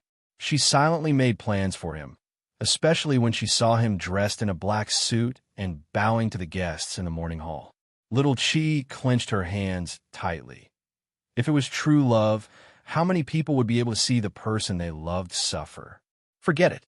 He would slowly settle the scores from the past 5 years with him in the future. Since he couldn't escape, then he wouldn't. She was going to be an adult soon, so there was no need to play hide and seek like a child. After Little Chi left, Ji Chu gave the phone number to Yinji. "Brother, Miss Sheng asked me to give this to you." Yinji took out his phone, wrote down Little Chi's phone number, and added it to his favorites. "Note, wife. When you see her in the future, you have to call her sister-in-law." Yinji secretly swore in his heart that from now on, he would make up for everything he owed Little Chi. "I only have you, and only you." Chapter 1094. When they arrived at school, Yinjun saw Little Chi enter the classroom and quickly dragged her to the corridor. "What happened yesterday? Yinji's grandmother is really gone?" Little Chi nodded, confirming that what Yinjun had seen was true. "Then what are your plans?" "I don't have any plans. I'll stay by his side and slowly torture him." After saying this in a normal tone, Little Chi carried her school bag and returned to the classroom. Yinjun shrugged as if she had expected this outcome. However, was she really not afraid of being hacked to death by a gangster? This really required courage. If it were an ordinary person, they would definitely hide for a long time. During the break, the school was filled with gossip again. The topic revolved around Yinji and Little Chi. Hearing the questions from others, Little Chi remembered that in order to deliberately humiliate Yinji yesterday, she had let the whole school see that Yinji was her chauffeur. "Sheng Qingwan, is Yinji really your chauffeur? Didn't he go missing? Isn't Yinji being supported by a rich woman? But why did I hear that he's now a big shot in the underworld?" Faced with the questions around her, Little Chi felt a headache coming on. If she had known that she was looking for trouble for herself, she wouldn't have done what she did yesterday. She had hurt others and herself. When I saw Yinji yesterday, I felt that he was even more handsome than before. Black windbreaker, white shirt, and that body of muscle. I could tell at a glance that he was very strong. Little Chi was speechless. Little Chi really couldn't stand a bunch of women fantasizing about her man, so she quickly found a quiet place to hide. She didn't know if the grief in his heart had lessened after a whole day. At 6 o'clock in the evening, Little Chi walked out of school and saw Ji Chu driving a car and waving at her at the door. "Sister-in-law," Little Chi coughed lightly and quickly walked over. She opened the car door. "Don't call me that in the future." "But, brother, he ordered it. Is he okay today?" Little Chi put away her anger and asked softly at the mention of Yinji. "How can he be okay when his dearest person is gone? After a whole day, he's haggard." Ji Chu sighed slightly. "Sister-in-law, only you can comfort him." Little Chi did not say anything. At this moment, What floated in her mind was Yinji's lonely figure from last night. Soon, Chu brought little Chi to Yinji's residence. At this moment, there were no outsiders in the morning hall. Only Yinji was sitting in front of the old lady's portrait. Little Chi put down her school bag and walked into the morning hall. She picked up a white chrysanthemum from the door and placed it in front of the old lady's coffin. I regret it very much. I promised Yinji to see you last night. If I didn't show up, maybe Yinji grabbed little Chi. After she squatted down, he hugged her. You don't have to blame yourself. I was the one who made this choice. In that instant, little Chi pushed Yinji away. You're having a fever. Do you know that? Yinji leaned against the cold wall, looking haggard. Just as he was about to answer, he realized that someone had entered the morning hall. So he pushed little Chi to Chu.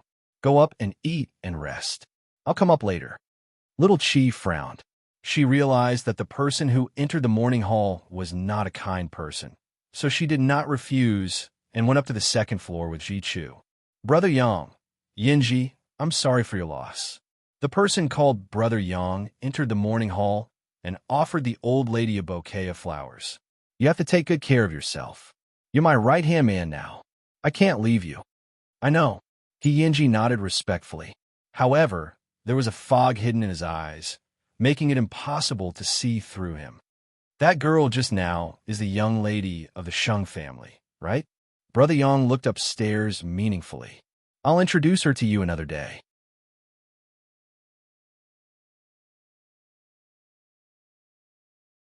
Chapter 1095. Brother Yang, please forgive her. Her family doesn't want her to have anything to do with the gang. Yinji explained to the other party apologetically. You know, the other party patted Yinji's shoulder and nodded. Brother Yang understands. It's better not to provoke the Sheng family. However, if you can get involved with the daughter of the Sheng family, it will be more convenient for you to do things in the future. I'm happy to see it happen. Yinji frowned, but did not explain. After Brother Yang left, he turned around and saw little Chi at the staircase. Yinji opened his mouth and wanted to say something, but in the end, he could not say anything. Come up and take your medicine. Little Chi did not question him. She only said these words and turned to go upstairs. Yinji followed her upstairs and saw little Chi's busy back. He was secretly a little anxious, but he did not know how to explain it. He did not come back to look for her for that kind of thing. The room was dark and the light was very weak. Yinji sat down on the bed tiredly. He did not dare to look away from little Chi for a moment. Xiaowan, are we unable to go back to the past? Why are you in such a hurry? You've been gone for 5 years. Can I be angry for a while? Little Chi replied with her back to Yinji. Lie down and sleep. I'll wake you in the morning. I'm afraid that you'll leave.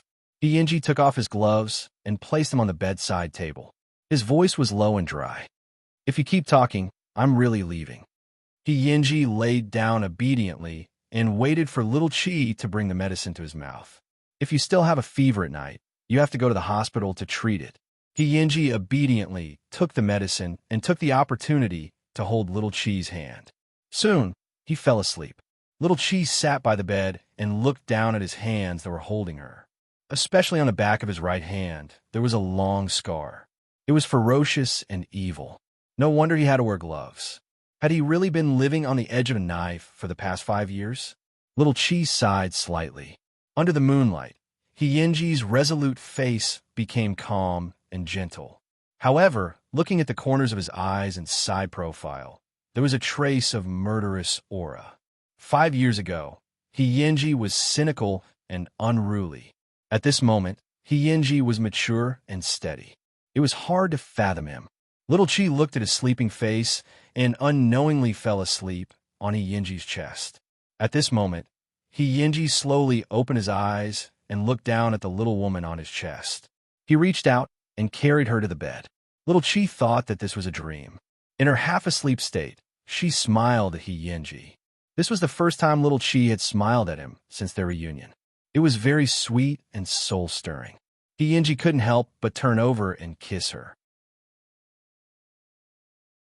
The vow that they could only kiss at the age of 16 was still ringing in his ears. However, This little woman was about to turn 18. Not to mention kissing.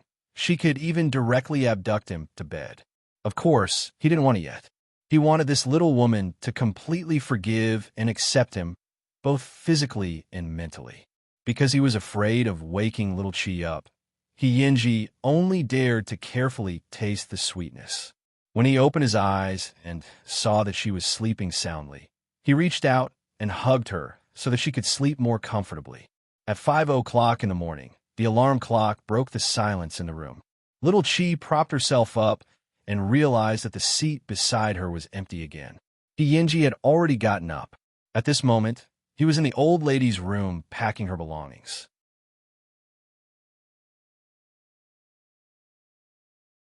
Chapter 1096. Everything here had the old lady's shadow and aura. Yinji stood in the room, tidying up the things one by one. His hands did not stop, but his back view was full of loneliness. Because he still believed that he had killed the old lady. If he had not made a deal with Brother Nan back then everything that happened later would not have happened. Annie Hong would not have died, Grandma would not have died, and his family would not have left him one by one. With this thought in mind, he could not help but clench his right hand. The old lady's brooch in his palm pierced his palm, and blood flowed down. When little Chi saw this, she quickly walked up, raised his right hand, and scolded, "Let go. Don't you want your hand anymore?" "I don't." Yinji let go of his right hand and looked at the blood-stained brooch in his palm. "Because I killed Grandma. Grandma never blamed you. Even when she died, she was still worried about you.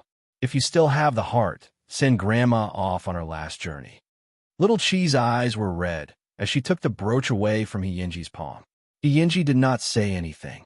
He just looked at little Chi with red eyes. "I'll go get the medicine box." Yinji still did not answer. He just used his left hand to suddenly hug little Chi into his arms.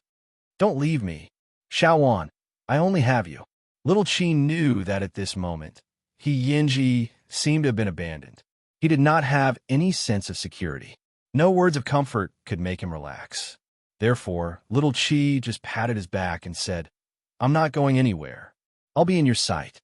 Then, little Chi went to get the medicine box. However, just as the two of them were bandaging, Ji-Chu knocked on the door and said, "Brother, sister-in-law, it's time. I'll be done soon." Little Chi quickly took out gauze and carefully bandaged Yinji's wound. Yinji looked at his palm that was wrapped in gauze and then at the back of his right hand. If Xiaowan had been here, he might not have left such an ugly scar. "Let's go." Little Chi stood up and said to Yinji, "Don't let Grandma wait too long." The old lady's funeral ceremony was very simple. Other than Yinji and the other two, the rest were Yinji's subordinates. A group of people dressed in black and carrying white flowers sent the old lady into the mausoleum. A group of people dressed in black and carrying white flowers sent the old lady into the mausoleum. After the old lady's funeral, she stood behind Yinji and accompanied him from afar. It was not until evening, when the night rain suddenly fell, that Yinji turned around and left his grandmother's grave with little Chi in his arms. At least she got the answer she wanted. "Lil Wan, Grandma left without any worries, didn't she?" Little Chi leaned against Yinji's chest, her face covered in cold and wet rain. "Of course. Let's go." With that, Yinji walked out of the cemetery. Outside the door, Ji-Chu was waiting by the car. When he saw the two of them come out, he quickly opened the door. "Brother are you going home?" "No. Let's go to Ji's room. Go to Ji's." "Xiao, Ji's little. She's ladies, Ji's, then Li, soon Li be they soon, and they soon in they entered the hotel. Soon they all. Soon. Chi. By Chu after back she. He. Chi. Little Chi looked at Yinji, who had silently entered the room, and nodded. "Go and rest." Ji-Chu left obediently, and little Chi closed the door. You're tuning into the Romance Rendezvous YouTube channel. We're so grateful for your support, and don't forget to subscribe to join us on this incredible journey through captivating stories. Your generosity through donations truly makes a world of difference, as it's the primary source of revenue that allows me to expand and enhance this channel for you. Thank you from the bottom of my heart for being a part of this adventure.